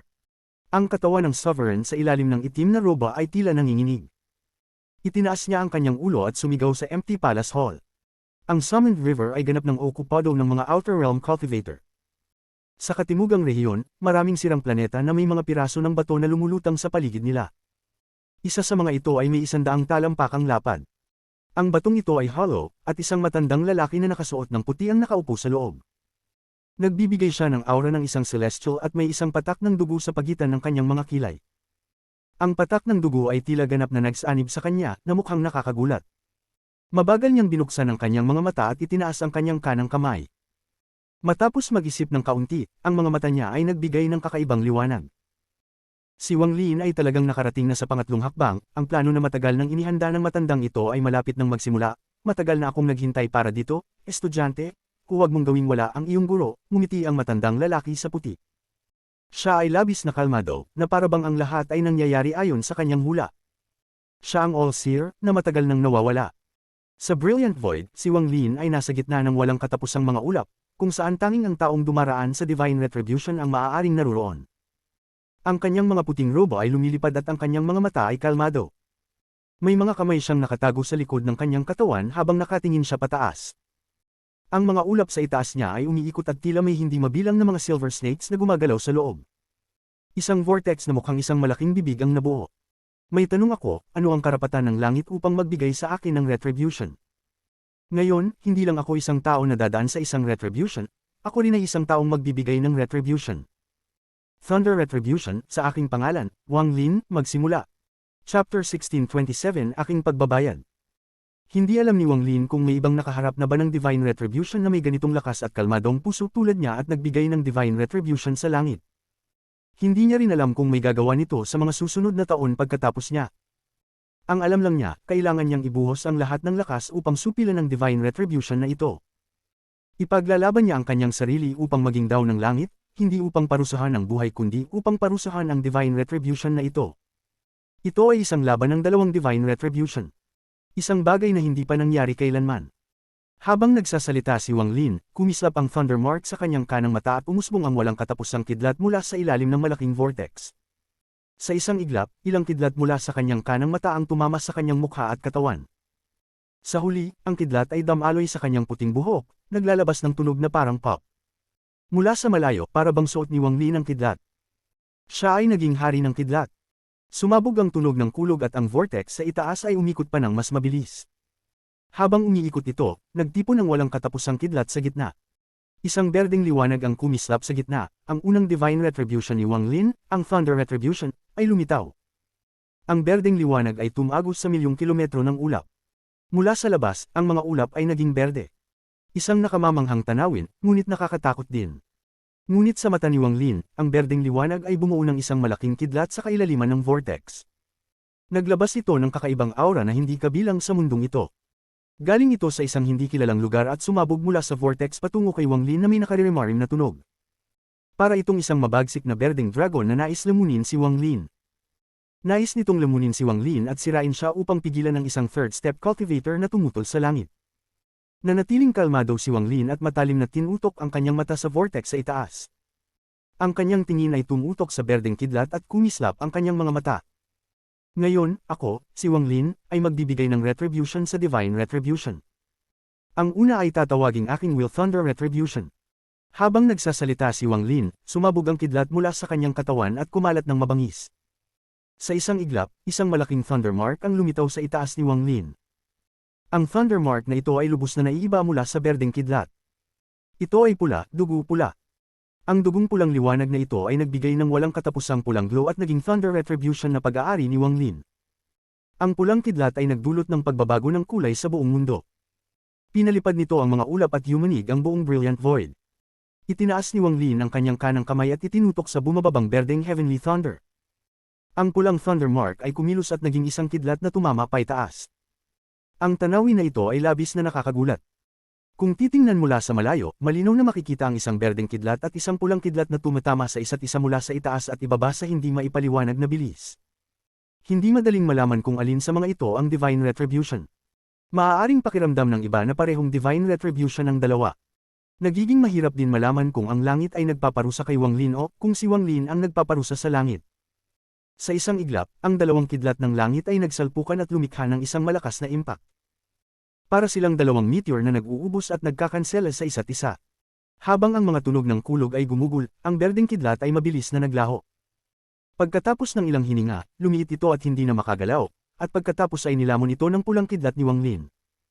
Ngunit sa eksaktong sandaling iyon, biglang nagsimulang umikot ang vortex sa kabaligtaran direksyon.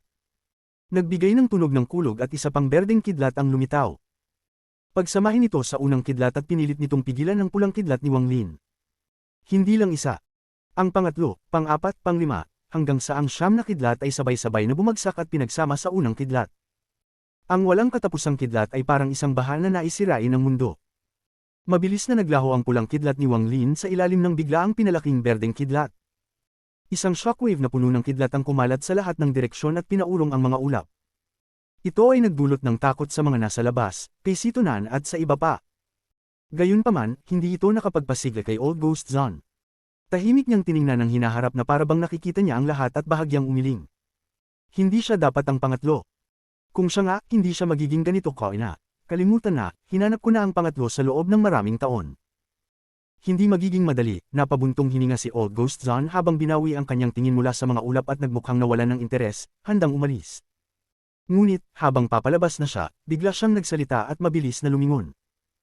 Ang kanyang mga mata na puno ng pagkadismaya ay kumislap ng maliwanag.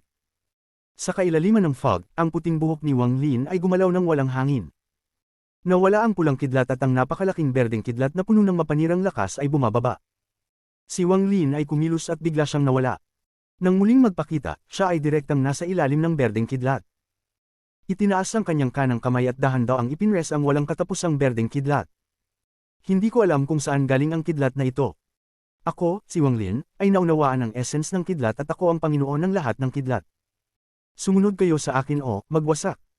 Para bang tumigil ang oras sa sandaling ito, bumuo ng isang walang katapusang larawan. Sa larawang ito, ang puting buhok ni Wang Lin ay gumagalaw habang ang kanyang itinaas na kamay ay hinahaplos ang berdeng Heavenly Thunder na binuo mula sa siyam na kidlat at pinigilan ito mula sa pagbaba. Bago ang berdeng kidlat, ang kanyang katawan ay napakaliit, ngunit nang hawakan ng kanyang palad ito, para bang hinawakan niya ang kaluluwa ng kidlat. Ang kanyang ekspresyon ay nanatiling kalmado at pinaikit ang kanyang mga mata. Naramdaman niya ang hindi matitinag na kalooban at ang hiyaw ng berdeng kidlat. Naramdaman niya ang laban ng kidlat pati na rin ang mga pag-iisip at takot nito. Naiintindihan ko. Kaya't maaari kang magwasak, malumanay na sinabi ni Wang Lin. Pagkatapos ay binuksan niya ang kanyang mga mata at inihagis ang kanyang kamay sa berdeng kidlat. Sa isang alon ng kanyang kamay, ang berdeng kidlat ay kumilos at tahimik na bumagsak sa harap ni Wang Lin. Ito ay naging hindi mabilang na maliliit na piraso ng berdeng liwanag at kumalat parang hindi mabilang na berdeng alitaptap. Unti-unti itong naglaho at nagkalat. Habang nakatayo si Wang Lin sa loob ng naglalaho na berdeng kidlat, ang kanyang anyo ay medyo malabo. Tiningnan niya ang vortex sa itaas at itinutok ang kanyang kanang kamay. Sa aking kalooban, lumikha ng Thunder Retribution upang parusahan ang langit. Isang saglit pagkatapos, isang pulang kidlat ng Retribution ang lumitaw mula sa hangin sa kanyang kaliwa at pumutok patungo sa vortex. Pagkatapos ang pangalawa at pangatlo, hindi mabilang na kidlat ang lumitaw mula kay Wang Lin at binaril ang vortex. Sa isang kisap mata, ang lugar na kinaroroonan ni Wang Lin ay parang isang minahan. Ang mga kidlat ay dumami mula sa ilang dosina hanggang sa mga daan-daang, hanggang sa umabot sa 10,000 na naglalabas ng kidlat. 10,000 pulang kidlat upang parusahan ang Divine Retribution. 10,000 pulang kidlat ang pumutok at tumuon sa vortex sa itaas. Sa isang saglit, ang mga kidlat na ito ay bumangga sa vortex. Isang kalangitang pagsabog ang umalangaw habang ang Divine Retribution ni Wang Lin ay bumangga sa vortex. Pinadukot ito na para bang maglalaho ito. Sa huli, ang vortex sa kalangitan ay naglaho at nagdisintegrate. Ngunit sa eksaktong sandaling iyon, isang malaking bitik ang lumitaw sa lugar kung saan naglaho ang vortex. Ang bitik na ito ay daan-daang libong talampakan ng haba at nagbigay ng malalakas na tunog ng kulog. Isang malaking apat na sulok na palasyo na parang altar ay dahan-daang lumitaw. Paglabas nito, naging mas malinaw ang tunog ng kulog. Sa isang iglap, kalahati ng altar ang lumitaw, ipinakita ang apat na sulok nito. Nakita ni Wang Lin ang isang malabong figure na nakaupo sa gitna, at may apat na espada na nakatusok sa altar sa paligid ng figure. Sa aking layunin, magsimula ng Fire Retribution at sunugin ang langit at lupa. Ang fire tattoo sa kaliwang mata ni Wang Lin ay kumislap at isang nakakatakot na apoy ang kumalat sa paligid niya, bumuo ng mga makapangyarihang apoy. Habang itinutok ni Wang Lin ang kanyang kaliwang kamay sa itaas, ang mga apoy sa paligid niya ay biglang kumalat. 1,000 talampakan, 10,000 talampakan, 1,000 kilometro, 10,000 kilometro. Ang apoy ay kumalat sa isang pag-iisip lamang ni Wang Lin. Sa sandaling ito, ang dagat ng apoy na umaabot sa 10,000 kilometro ang lumipad sa langit sa isang turo ng kamay ni Wang Lin. Sa isang iglap, maging ang mga ulap sa paligid ay tila nagniningas sa apoy. Ang bitik sa itaas ay tuluyang nilamon ng apoy. Ito ay naiiba sa tunog ng kulog. Ang tunog ng apoy na nasusunog ay pinagsama-sama. Ang init ay kumalat sa lahat ng direksyon.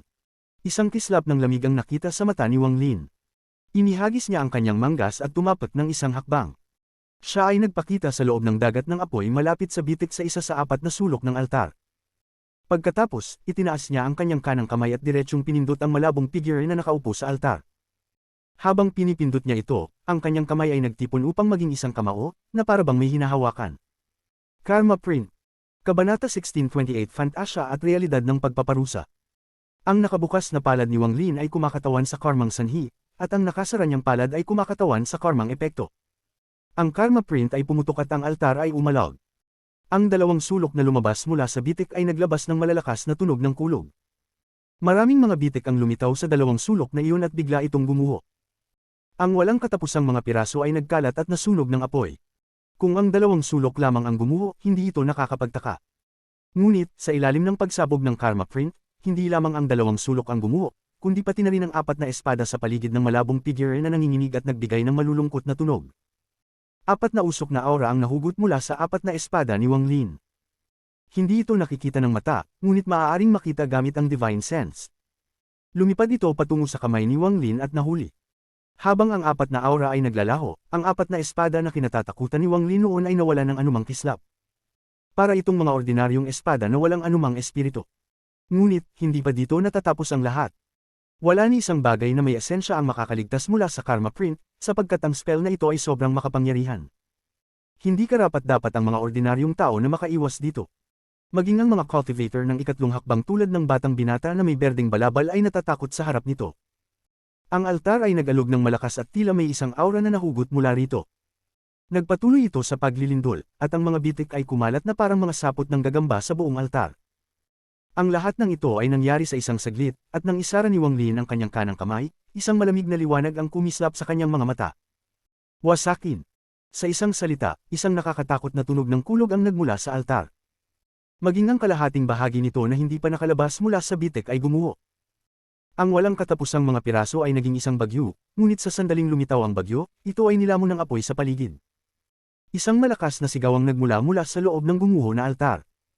Ang malabong figure na nakaupo doon ay tumangala at mabilis na tumakbo palabas. Tumakbo ito sa dagat ng apoy at dumiretso kay Wang Lin. Ang figure ay nanatiling malabo, at kahit na ito ay tumakbo palabas, imposibleng makita ang hitsura nito.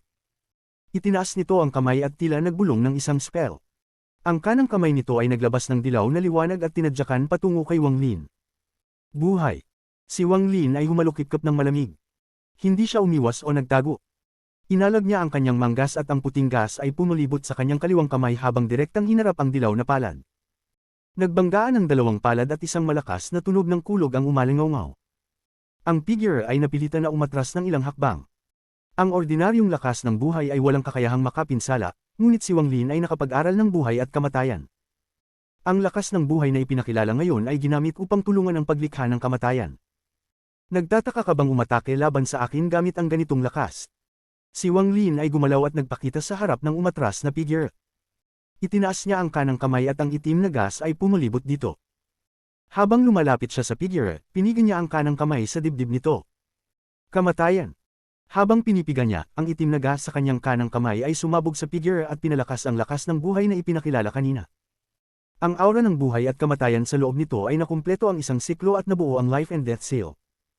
Nang makumplito ang life and death seal, isang malakas na tunog ng kulog ang umabot mula sa malabong figure, at nagsimulang mag-alog at umubo ng mga gintong hininga. Ang figure ay itinulak pabalik at kahit ang kalabuan nito ay unti-unting naglaho, ipinakita ang takot at hindi paniniwala nito. Ang life and death seal ay nagulo ang aura ng buhay at kamatayan sa loob nito, na naging sanhi ng pagbagsak ng katawan nito. Ang mensahero ng langit na nagdulot ng paghihirap kay Wang Lin noon ay ngayon ay napakahina, hindi na kayang tiisin ang isang suntok. Pagpaparusa mula sa langit, anong kwalifikasyon mayroon ka upang magparusa sa akin? Ang mga salita ni Wang Lin ay kalmado, ngunit kumalat mula sa ulap patungo sa mga tainga ni Master South Cloud, si Tunan, at sa libu-libong mga cultivator sa labas. Ang isang linyang ito ay sapat na upang magpasiklab ang dugo ng mga cultivator mula sa inner realm.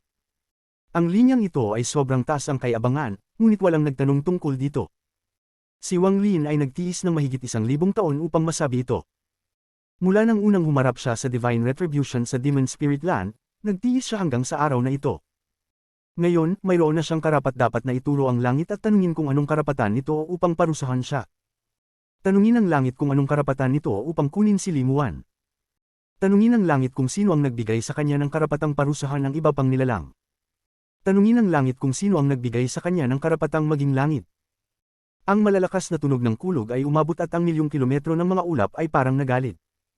Ang mga malalalim na roars na halos magpatalo ng isipan ng isang tao ay nagmula sa bitik. Habang lumalakas ang tunog, nagsimulang umikot ang mga ulap. Habang umiikot, lumakas ang sigaw at isang malakas na presyon ang kumalat. Habang umiikot, ang hindi malinaw na mga figure ay nagsimulang lumitaw sa loob ng mga ulap. Ang mga figurang ito ay parabang mga kaluluwa at nagbigay ng malulungkot na sigaw. Sa isang iglap, ang mga kaluluwang figure na ito ay pinalibutan si Wang Lin. Hindi nagtagal, naging malinaw ang mga figure at nagbago sa mga mukha na pamilyar kay Wang Lin. Kasama na dito ang kanyang mga magulang, ang kanyang pang-apat na tiyuhin, si Wang Zhou, si Zhang Hu, si Liu Mei, at si Li Muan. Kasama na rin si Teng Li, Teng Yuan, at mga taong tinuturing niyang kaaway, kaibigan, o kamag-anak. Sila ay tumatakbo patungo kay Wang Lin mula sa lahat ng direksyon. Habang lumalapit sila, ang mga sigaw at malumanay na tawag ay sumalubong sa mga ulap at pumasok sa isipan ni Wang Lin. Tahimik na nag-isip si Wang Lin habang tinitingnan ang mga papalapit na figure. Nakita niya ang kanyang mga magulang na may puting buhok na magkasamang nanginginig habang papalapit sila. Nakita niya ang mga luha sa kanilang mga mata at ang kanilang mga kamay na matutuyot na parang gusto nilang hawakan ang kanyang mukha. Nakita niya si Limuan. Si Limuan ay may luha sa mata, ngunit may maligaya siyang ngiti.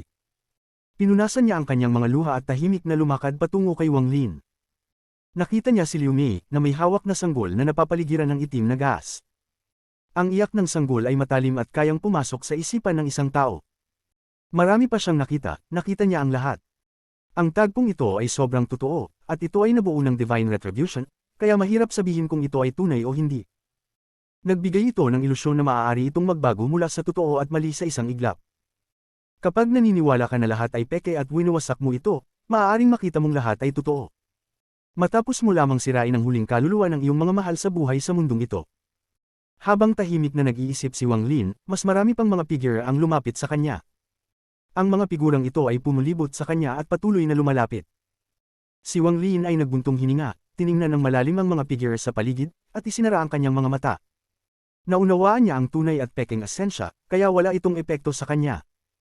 Nang isinara niya ang kanyang mga mata, lahat ay naging peke, at nang binuksan niya ang mga mata, lahat ay naging totoo. Kasunod ng isang buntong hininga, isinara ni Wang Lin ang kanyang mga mata muli at inalag ang kanyang kanang kamay. Katulad ng kung paano niyang ginawang alikabok ang Void Gate, inalag niya ang mga figure palayo, tunay man o hindi. Alikabok sa alikabok, lupa sa lupa, sila ay babalik sa pinagmulan nila. Dahil ang langit ay walang awa upang gumamit ng ganitong pamamaraan laban sa akin, gawin ko rin ang parehong bagay. Langit, buksan ang iyong mga mata at tingnan kung ilan pang tao bukod sa akin ang umaangal sa langit. Binuksan ni Wang Lin ang kanyang mga mata. Pagkatapos, itinutok niya ang kanyang daliri sa langit at sumigaw. Habang siya ay sumigaw, ang kanyang true and false daw ay biglang lumitaw.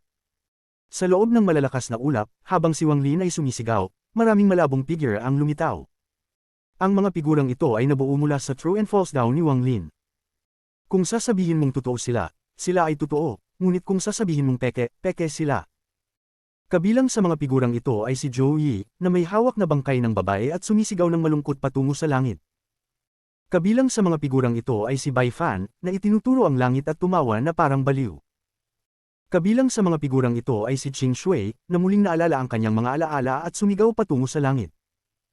Kabilang sa mga figurang ito ay si Tuo Senador, na mayabang na nagmumurang patungo sa langit. Kabilang sa mga figurang ito ay marami pang iba. Kabilang sa mga figurang ito ay ang hindi mabilang na mga tao mula sa 7 million worlds ng Scattered Thunder Clan. Ang hindi mabilang na mga cultivator na namatay at si Master Scattered Spirit, na nagbigay ng isang galit na sigaw ng kabaliwan nang makita niyang tinatawag siya ng langit. Hindi mabilang na mga figure ang lumitaw sa true and false daw ni Wang Lin. Ang kanilang mga sigaw ay bumuo ng isang espesyal na uri ng Divine Retribution.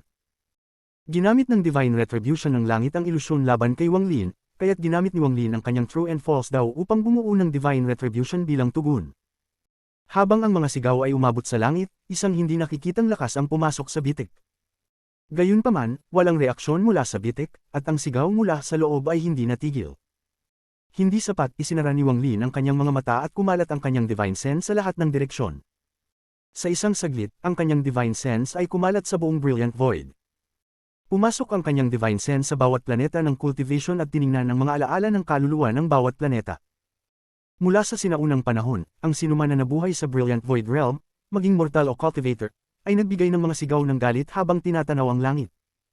Marahil wala nang nakakita sa kanila at marahil matagal na silang patay, ngunit ang mga planetang kanilang tinirhan ay natatandaan ito lahat. Sa sandaling ito, naramdaman ito ng divine sense ni Wang Lin, at ito ay naging anyo sa kanyang true and false daw. Naging isang divine retribution ito na nakatutok sa langit mismo. Ang bitik na kumakatawan sa divine retribution ay nanginig sa unang pagkakataon at ang sigaw na nagmumula sa loob ay biglang huminto. Sa parehong oras, sa kabilang panig ng mga ulap, ang mga mata ni Old Ghost Zan ay kumislap ng hindi pa kailanman. Ang kanyang mga mata ay puno ng walang alinlangan na kasakiman. May 30% na tsansa na siya ang ikatlong isa. Dinayla-dila ni Old Ghost Zan ang kanyang mga labi. Kabanata 1629 hindi makayanin ng isang suntok. Ginagamit ni Wang Lin ang kanyang true and false daw upang lumikha ng isang ilusyon ng banal na paghihiganti. Ang mga walang katapusang figure sa loob ng ulap ay naglalabas ng mga ungol ng pakikibaka, at lahat sila ay nakatutok sa bitik sa itaas ni Wang Lin. Isang malalakas na pagkulog ang umalingaw sa buong Brilliant Void. Ang bitik na tinamaan ng banal na paghihiganti ni Wang Lin ay nanginig ng malakas. Ang puting buhok ni Wang Lin ay sumabog habang siya ay nakatingin ng malamig sa bitik at kalmadong naglalakad patungo dito. Ang kanyang hakbang ay hindi mabilis, ngunit bawat hakbang na kanyang ginawa ay nagdudulot ng malalakas na pagkulog at nagpapalakas ng tunog na nagmumula sa bitik. Ang panginginig mula sa bitik at ang kalmadong dalik ni Wang Lin ay nagbigay ng matalim na kaibahan. Hindi natatakot si Wang Lin sa banal na paghihiganti. Mayroon siyang puso ng isang dakilang iskolar at isang makapangyarihang aura. Lahat ng bagay sa mundo ay pantay-pantay, pati na ang banal na paghihiganti ay hindi isang exception. Lahat ng bagay ay may pinagmulan. Ngayon, nais kong makita kung bakit umiiral ang banal na paghihiganti, paano ito nagsimula, at saan ito nanggaling. Ang mga mata ni Wang Lin ay kumislap habang siya ay papalapit ng papalapit sa bitik. Nang siya ay hindi pa umaabot ng 100,000 talampakan mula sa bitik, isang maliwanag na ilaw ang sunog mula rito. Habang ang maliwanag na ilaw ay kumikislap, isang bagay na dahan-daang lumutang mula sa bitik. Isa itong napaka-ordinaryong horsetail whisk na may haba lamang na 7 pulgada. Mayroon itong purple na kahoy na hawakan at puting buhok bilang pambura. Mayroon itong 3,000 buhok na sumisimbolo sa 3,000 grand daos. Ang bagay na ito ay dahan-daang lumutang mula sa bitik at marahang inalag patungo kay Wang Lin. Ang 3,000 buhok ay gumalaw ng walang hangin at nagkalat. Isang hindi nakikitang alon ang kumalat mula sa horsetail whisk. Habang ang alon ay umaabot, ang mga hakbang ni Wang Lin ay huminto ng kaunti at kumislap ang kanyang mga mata. Pagkatapos ng kaunting pagkakahinto, nagpatuloy siyang maglakad patungo sa horsetail whisk na lumutang mula sa bitik na parang isang meteor. Ang alon ay kumalat at pumasok sa mga ulap. Habang papalapit si Wang Lin, ang isa sa mga 3,000 buhok ay napaghiwalay mula sa whisk at damaloy na parang usok. Ang puting buhok mula sa whisk ay tahimik na naging isang spell. Spell ng atraksyon. Kasabay nito, ang pangalawang puting buhok ay napaghiwalay mula sa whisk at naging pangalawang spell. Spell ng fireball. Ang pangatlong puting buhok ay mabilis na sumunod at naging isang aura ng pagpatay. Naging slaughter aura ito mula sa isang slaughter sword. Ang pang-apat, pang-lima, pang-anim, sa isang kisap mata, daan-daang puting buhok ang pumutok, nagiging finger of death, underworld finger, devil finger, at iba pang mga spell na nakita ni Wang Lin noong unang hakbang. Ilan sa mga spell na ito ay kanyang natutunan at ilan ay nakita niyang ginagamit ng iba. Matapos ang daan-daang puting buhok, ang natitirang 3,000 buhok ay sumunod, naging iba't ibang spell. Kasama dito ang mga spell ni Qing Shui, mga spell ni Sito, at pati na rin ang Call the Wind, Summon the Rain, Mountain Crumble, at Land Collapse ni Bai Fan. Ang lahat ng ito ay nangyari sa isang saglit. Ang 3,000 buhok ay naging 3,000 iba't ibang spell na nakita ni Wang Lin sa kanyang buhay. Kasama rin dito ang mga spell ni Qing Lin, The Wastewater, at Master Lu Fu. Kasama rin ang mga spell mula sa 5 masters ng Ancient Star System, ang unang at pangalawang henerasyon ng Vermilion Birds, at marami pang iba. 3,000 buhok, 3,000 grand daos, 3,000 spell. Karamihan sa mga spell sa alaala ni Wang Lin ay lumitaw sa kanyang harapan. Ang mga 3,000 spell na ito ay nag-fuse ng perpekto. Habang ang whisk ay inalog, ang mga spell ay pumulibot sa espasyo sa paligid ni Wang Lin at papalapit sa kanya. Siguro kung ilang piraso o kahit 100, wala nang problema, at kahit lahat ng 3,000 ay walang anuman kay Wang Lin. Ngunit ang mga 3,000 spell na ito ay nabuo mula sa mga buhok ng whisk na naglalabas ng pamilyar na aura. Ang aura na ito ay celestial energy. Dahil dito, sapat na ang lakas nito upang magulat ang buong mundo. Ang celestial energy na ito ay hindi ang celestial spiritual energy mula sa celestial realms ng inner realm kundi tunay na celestial energy, tulad ng patak ng gintong dugo. Kung hindi niya nakatagpo ang baliw na tao at nakuha ang immortal celestial body, hindi niya makikilala ang celestial energy na ginamit upang lumikha ng mga spell na ito. Sa sandaling iyon, agad niyang naramdaman ito, na nagdulot ng pag-urong ng kanyang mga mata. Tinitigan niya ang 3,000 spell na papalapit sa kanya at ang puot na intensyon ay lumitaw sa kanyang mga mata. May hinala na akong ang banal na paghihiganti ay nagmula sa ancient celestial realm. Ngayon na nararamdaman ko ang purong celestial energy na ito, malinaw na may malaking koneksyon ng ancient celestial realm sa immortal astral continent. Bumangon ang mga banayad na gintong ilaw mula sa 3,000 spell habang papalapit ang mga ito kay Wang Lin at bumaba. Isang malakas na pagkulog ang umalingaw na nagdulot ng pagyanig ng langit. Ang katawan ni Wang Lin ay natakpan ng banayad, gintong ilaw, na nagpapahirap makita ang kanyang katawan. Kasabay nito, isang ibang bagay ang lumipad mula sa bitik, isang siyam na palapag na pagoda. Ang pagoda ay ginto at naglalabas ng walang katapusang presyon. Agad itong pinalaki pagkatapos lumabas. Sa isang kisap mata, umabot ito sa daan-daang libong talampakan ng taas. Naglalabas ito ng gintong liwanag at tumungo kay Wang Lin. Ang 3,000 buhok ng whisk ay isang banal na paghihiganti. Ang pag-suppress ng pagoda ay isa pang banal na paghihiganti. Ang pangatlong hakbang na banal na paghihiganti na tinutok kay Wang Lin ay sobrang lakas. Kung ang pagkatalino ni Wang Lin ay nasa unang bahagi pa ng Nirvana Void, tiyak na mamamatay na siya dito. Kahit na siya ay nasa rurok ng Nirvana Void, tiyak na mamamatay siya sa banal na paghihiganti na ito. Kahit na ang kanyang pagkatalino sa gitnang bahagi ng Spirit Void, kung siya ay umabot dito ng normal sa isang asensya, wala pa ring pagkakataon ng kaligtasan laban sa banal na paghihiganti na ito. Ang siyam na palapag na gintong pagoda ay agad na bumagsak patungo sa lugar kung saan naruroon ang 3,000 spell. Pagkatapos ng isang malakas na pagkulog, lahat ay naging tahimik. Ang tanging natirang bagay sa mga ulap ay ang siyam na palapag na gintong pagoda na parang nandyan na mula pa noong sinaunang panahon. Ang Master South Cloud at ang kanyang mga kasama sa labas ng mga ulap ay nanginig dahil sa katahimikan. Habang tinitingnan ni Master South Cloud ang mga ulap, siya ay naging nag-aalala. Si Sito Nan ay tahimik na nag-isip at naramdaman na may masamang mangyayari. Nang hindi nagsasalita, nais niyang tumalon sa mga ulap. Gayunpaman, bago siya makagalaw, pinaawat siya ni Master South Cloud. Master South Cloud, hindi mo ako mapipigilan. Biglang humarap si Sito Nan, at ang kanyang mga mata ay puno ng kabaliwan. Tinitigan niya si Master South Cloud habang nagsasalita, at ang kanyang mga salita ay puno ng nakakatakot na puot. Alam niyang hindi siya kasing lakas ni Master South Cloud, ngunit sa puntong ito, naramdaman niyang nasa panganib si Wang Lin. Dahil sa personalidad ni Sito Nan, kahit pa nandyan si kanyang guro, si Qing Lin, hindi siya magdadalawang isip na umatake. Hindi pinansin ni Master South Cloud ang sinabi ni Sito Nan. Sa halip, siya ay tahimik na nag-isip sandali at pagkatapos ay nagsalita ng seryosong tono. Ang Lord ng Sealed Realm ay dumadaan sa banal na paghihiganti, hindi tayo dapat makialam, kung pilitin mong pumasok, hindi ka lang makakatulong, kundi makakadistract pa sa kanya. Si Sito Nan ay tumingin sa mga ulap at inipit ang mga kamao.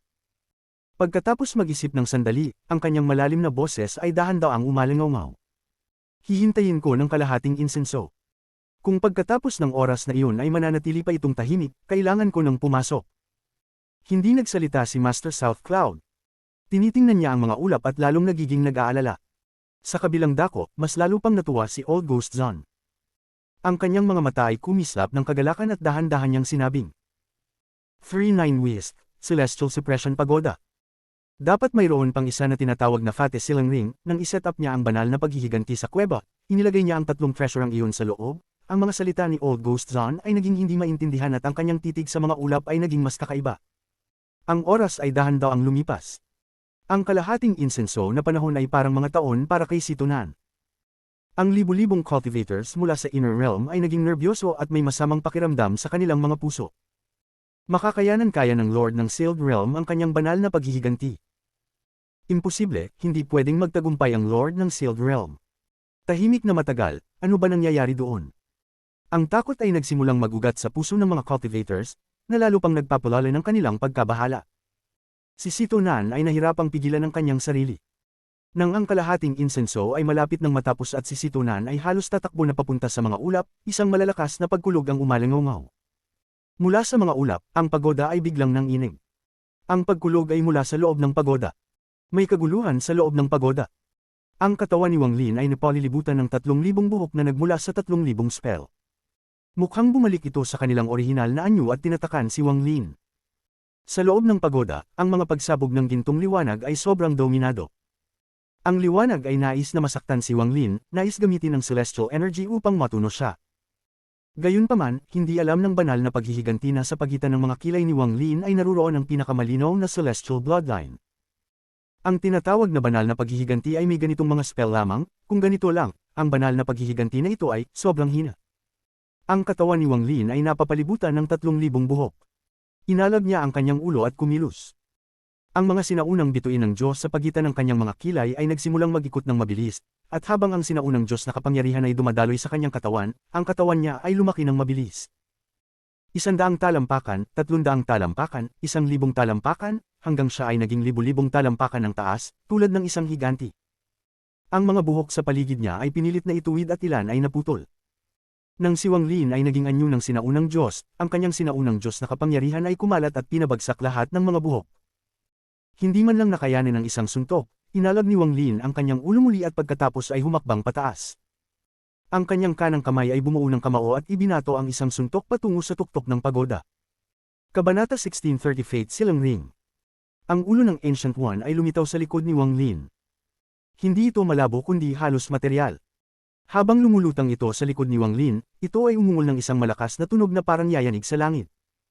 Ang tunog na iyon ay gumalaw sa paligid at para bang si Wang Lin ay napuno ng walang katapusang lakas. Inabot ni Wang Lin ang tuktok ng pagoda at naghagis ng isang suntok. Ang suntok na ito ay nagdulot ng isang mas malakas na ugong mula sa ulo ng Ancient One sa likod niya at nagdulot ng pagbaluktot ng espasyo. Ang tunog na ito ay sumanib sa suntok ni Wang Lin, lumilikha ng isang malakas na suntok na puno ng sinaunang enerhiya. Ang ugong ay naging mas malakas. Sa isang iglap, ang suntok ni Wang Lin ay tumama sa tuktok ng pagoda. Isang malakas na ugong ang narinig at ang pagoda ay nayanig. Umurong ng isang hakbang si Wang Lin at may kislap ng lamig sa kanyang mga mata. Pagkatapos ay umungol siya at naghagis ng pangalawang suntok. Ang tunog ng pagputok na nilikha nito ay parabang yayanig sa kalangitan. Habang ang tunog ng pagputok ay umuukit, ilang maliliit na bitik ang lumitaw. Isang simpleng pagoda na nagtatangkang magtali sa akin. Umungol si Wang Lin, kumarap at naghagis ng pangatlong suntok. Tumama ang suntok at ang mga bitik ay lalong lumawak. Hindi nagtagal, kumalat ang mga bitik sa buong pagoda at ang buong pagoda ay gumuho. Ang mga pira-piraso ay nagsimulang kumalat sa lahat ng direksyon. Kung titingnan mula sa loob ng ulap, makikita ang pagguho ng pagoda at ang mga pira-piraso nito ay parang isang bagyong dumaan. Makikita rin ang gintong liwanag mula sa loob ng bumagsak na pagoda. Dahan-daang lumakad si Wang Lin mula sa gintong liwanag na may mga kamay sa likod ng kanyang katawan. Bagamat malakas ang Divine Retribution, hindi ito alintana kay Wang Lin. Sa kanyang pananaw, hindi siya kayang parusahan ng Divine Retribution. Habang naglalakad si Wang Lin palabas, isang muffled na ugong mula sa rift sa itaas ay muling umabot sa kanyang pandinig. Kumislap ang gintong liwanag at isang pangatlong yaman ang lumipad mula sa rift. Ang yaman na ito ay isang gintong singsing. Sa oras na lumitaw ito, ang gintong liwanag mula sa rift ay lalong lumakas at isang presyon na mas malakas kaysa dati ang naramdaman. Ang presyon ay kumalat hanggang sa lampas ng mga ulap. Sa labas, naramdaman ni Situnan at ang iba pang mga kasama ang presyon, at ang kanilang mga puso ay nanginginig. Parang hinaharap nila ang walang katapusang lakas ng langit. Nagbago ang ekspresyon ni Master South Cloud at hindi niya naiwasang umatras ng mahigit 1,000 talampakan. Kung siya ay ganito, hindi na kailangang banggitin ang iba pa. Ang libu-libong mga cultivators dito, kasama na si Situnan, ay mabilis na umatras. Ang ilang mga cultivators ay huli na sa pag-urong at tinamaan ng presyon. Damyugo sila at naging mapatla ang kanilang mga mukha. Ang kanilang mga isipan ay tinamaan ng isang malupit na palo. Ano? Anong uri ng yaman ito? Ang mga mata ni Master South Cloud ay puno ng hindi paniniwala. Sa kanyang antas ng cultivation, natutunan niyang ang presyon ay hindi nagmumula sa isang cultivator kundi mula sa isang yaman. Ang tanging tao sa labas ng mga ulap na hindi pinipiga ng presyon mula sa yaman ay si Old Ghost Zon sa kabilang panig. Ang kanyang buhok ay gumalaw kahit walang hangin at ang kanyang mga mata ay naglalabas ng kakaibang liwanag habang nakatingin siya sa mga ulap. Sa kauna-unahang pagkakataon, iniwasan ng kanyang tingin si Wang Lin at inilipat ito sa gintong singsing. Fate Sealing Ring. Ito ang bagay na itinakda niyang pangatlong yaman upang maging divine retribution sa kanyang mga alaala. Ang yaman na ito ay medyo kilala sa Immortal Astral Continent. Sa kasamaang palad, ito ay naging divine retribution, at sa kasamaang palad, ang katawan ko. Ibinangon ni Old Ghost Zon ang kanyang ulo at napabuntong hininga, ngunit bigla siyang kumislap ng mga mata. Kung makuha ni Wang Lin ang yaman na ito, ang pagkakataon niyang maging pangatlo ay magiging malaki, ngunit medyo mahirap makuha ito. Nararamdaman din ni Wang Lin ang presyon mula sa gintong singsing. Ang kanyang mga mata ay kumislap at naging interesado siya sa unang pagkakataon. Habang tinitingnan ni Wang Lin, huminto ang gintong singsing at ang presyon nito ay tumaas ng husto. Ito ay nagdulot ng malalakas na ugong mula sa mga ulap, at ang mga cultivators sa labas ay mabilis na umatras muli sa gulat. Kasabay nito, ang gintong singsing ay lumipad patungo kay Wang Lin habang inilalabas ang presyon nito. Habang lumilipad ito, ang gintong singsing ay pinalaki ng kakaibang paraan at agad na naging libu-libong talampakan ang lapad. Gumalaw ito sa isang hindi kapanipaniwala na bilis at pinalibutan si Wang Lin. Matapos itong makapalibot kay Wang Lin, mabilis itong lumiit. Nagkislap ang mga mata ni Wang Lin ng kakaibang liwanag. Hindi siya umiiwas o nagtatago, kundi hinihintay nitong lumiit ito. Sa isang kisap mata, ang singsing ay lumiit mula sa libu-libong talampakan hanggang sa ilang talampakan lamang, na bumuo ng isang maliit na halo sa noo ni Wang Lin. Tumatagilid ito sa kanyang balat tulad ng isang bilog na tatak. Ang bilog na tatak na ito ay damaykit sa balat ni Wang Lin. Pumigpit ito sa kanyang noo at pagkatapos ay isang hindi nakikitang alon ang kumalat sa kanyang katawan. Pagkatapos ay lumitaw ang isang katulad na singsing na tinatakpan ng kanyang origin soul.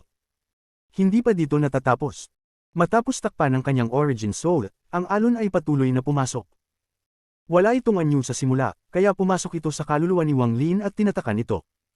Ito ang Fate Sealing Ring.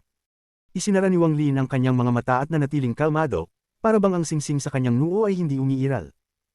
Gayunpaman, sa loob ng kanyang nakapikit na mga mata, may mga kislap ng pagpapaliwanag. Naging interesado siya sa yaman na ito, kaya ginamit niya ang kanyang isipan upang alamin ang estruktura nito at hanapin ang kahinaan nito. Ang pinakamabilis na paraan upang gawin ito ay ang maranasan nito mismo. Hindi siya umiwas sa Divine Retribution. Hinahayaan niyang tamaan siya ng Divine Retribution na yaman upang malaman kung paano ito kukunin. Simula pa noong sinaunang panahon, tanging si Wang Lin lamang ang kayang gawin ito ng kalmado. Isa siyang matapang na tao, at pagkatapos ng maraming karanasan sa buhay at kamatayan, marami na siyang naranasan. Ngayon, habang ang kanyang mga mata ay nakapikit, naging mali ang lahat sa mundo at ang kanyang isipan ay nagproseso sa isang nakakatakot na bilis.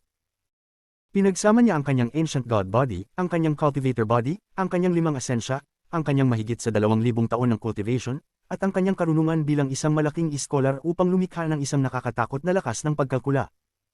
Sa kanyang isipan, nawala ang kanyang katawan at ang tanging natira ay ang gintong singsing, na binubuo ng bilyon-bilyong mga ron. Ang mga ron ay mabilis na umiikot, at dahil mabilis silang umiikot, mukhang solidong sila. Bawat ron ay naglalaman ng natatanging aura, ngunit kapag pinagsama-sama, sila ay napakaganda ng harmonya. Itatatak nila ang isang tao sa kanyang laman at origin soul at pagkatapos ang kanilang kaluluwa, nakatumbas ng pagtatakda ng kanilang buhay. Ang epekto ng yaman na ito ay kahawig ng Silang Power ng Silang Extermination Clan, ngunit may ilang pagkakaiba.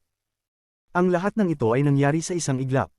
Sa isang kisap mata, nakita niyang maraming bagay. Ang yaman na ito ay isang kalahating tapos na yaman. Ipinagsama ito sa Divine Retribution ng isang tao, at ginagamit nila ang Divine Retribution upang tapusin ang yaman na ito. Malapit nang matapos ang yaman, siguro sa loob ng 10,000 taon, magiging kumpleto ito. Kawili-wili, parang nauunawaan ko na ang Divine Retribution. Ngumiti si Wang Lin. Ngunit, sa sandaling iyon, ang ugong mula sa rift ay naging mas malinaw, na parang nasa tabi ng kanyang tainga. Kasabay nito, isang higanting figure ang lumitaw mula sa rift. Siya ay libu-libong talampakan ng taas at ang aura ng isang ancient god ay kumalat. Sa sandaling lumabas siya mula sa rift, ipinakita niya ang buong katawan. Isang ancient god ito. Ang ancient god na ito ay may 8 bituin na mabilis na umiikot sa kanyang noo at may matinding ekspresyon. Ngunit ang kanyang mga mata ay hollow, na parang nawalan siya ng katinuan. Ang mga bituin ng ancient god sa kanyang noo ay iba sa kay Wang Lin. Mapurol ang mga ito, parang tinatakan. Ang ancient god ay dumaan mula sa rift at umungol ng isang malakas na tunog bago tumakbo patungo kay Wang Lin, na nakapikit ang mga mata. Matapos lumabas ang ancient god, mas marami pang mga ugong ang nagmula sa rift. 3 ancient gods na may 10,000 talampakan ang lumitaw. May magaspang na balat at maraming peklat, at nagmadali rin silang tumakbo patungo kay Wang Lin. Hindi pa dito natatapos. Pagkatapos ng mga ancient gods, isang napakalaking demonic energy ang umagos, tinanggal ang energy ng devil at nagpakita ng 4 na ancient devils na may 8 ancient devil stars. Nagpakita sila ng malupit at gutom na mga ngiti habang tumatakbo patungo kay Wang Lin. Hindi natapos dito. Pagkatapos ng 4 na ancient devils, isang napakalaking demonic energy ang umagos at tinanggal ang energy ng devil. 4 na ancient demons na may 8 stars na itsura ng isang himala ang lumitaw. 4 na ancient gods, 4 na ancient devils, 4 na ancient demons. Ang 12 miyembro ng Ancient Ones ay umungol at tumakbo patungo kay Wang Lin. Papadating na sila. Si Wang Lin ay nakapikit pa rin at patuloy na kumakalculate ng istruktura at kahinaan ng gintong singsing sa itaas. Habang ang bilyon-bilyong mga ron ay kumikislap sa kanyang isipan, tuwing maiintindihan niya ang isa, ang gintong liwanag mula sa singsing ay unti-unting nawawala. Sa maikling panahon, mahigit sa 30% ng mga ron mula sa 1 bilyon ng mga ron ay nakontrol ni Wang Lin. Kaya ang gintong singsing ay hindi na kumikislap tulad ng dati. Hindi pa ito napapansin ni Wang Lin na ang 12 ancient killing intents ay papalapit na sa kanya. Ang una ay ang ancient god.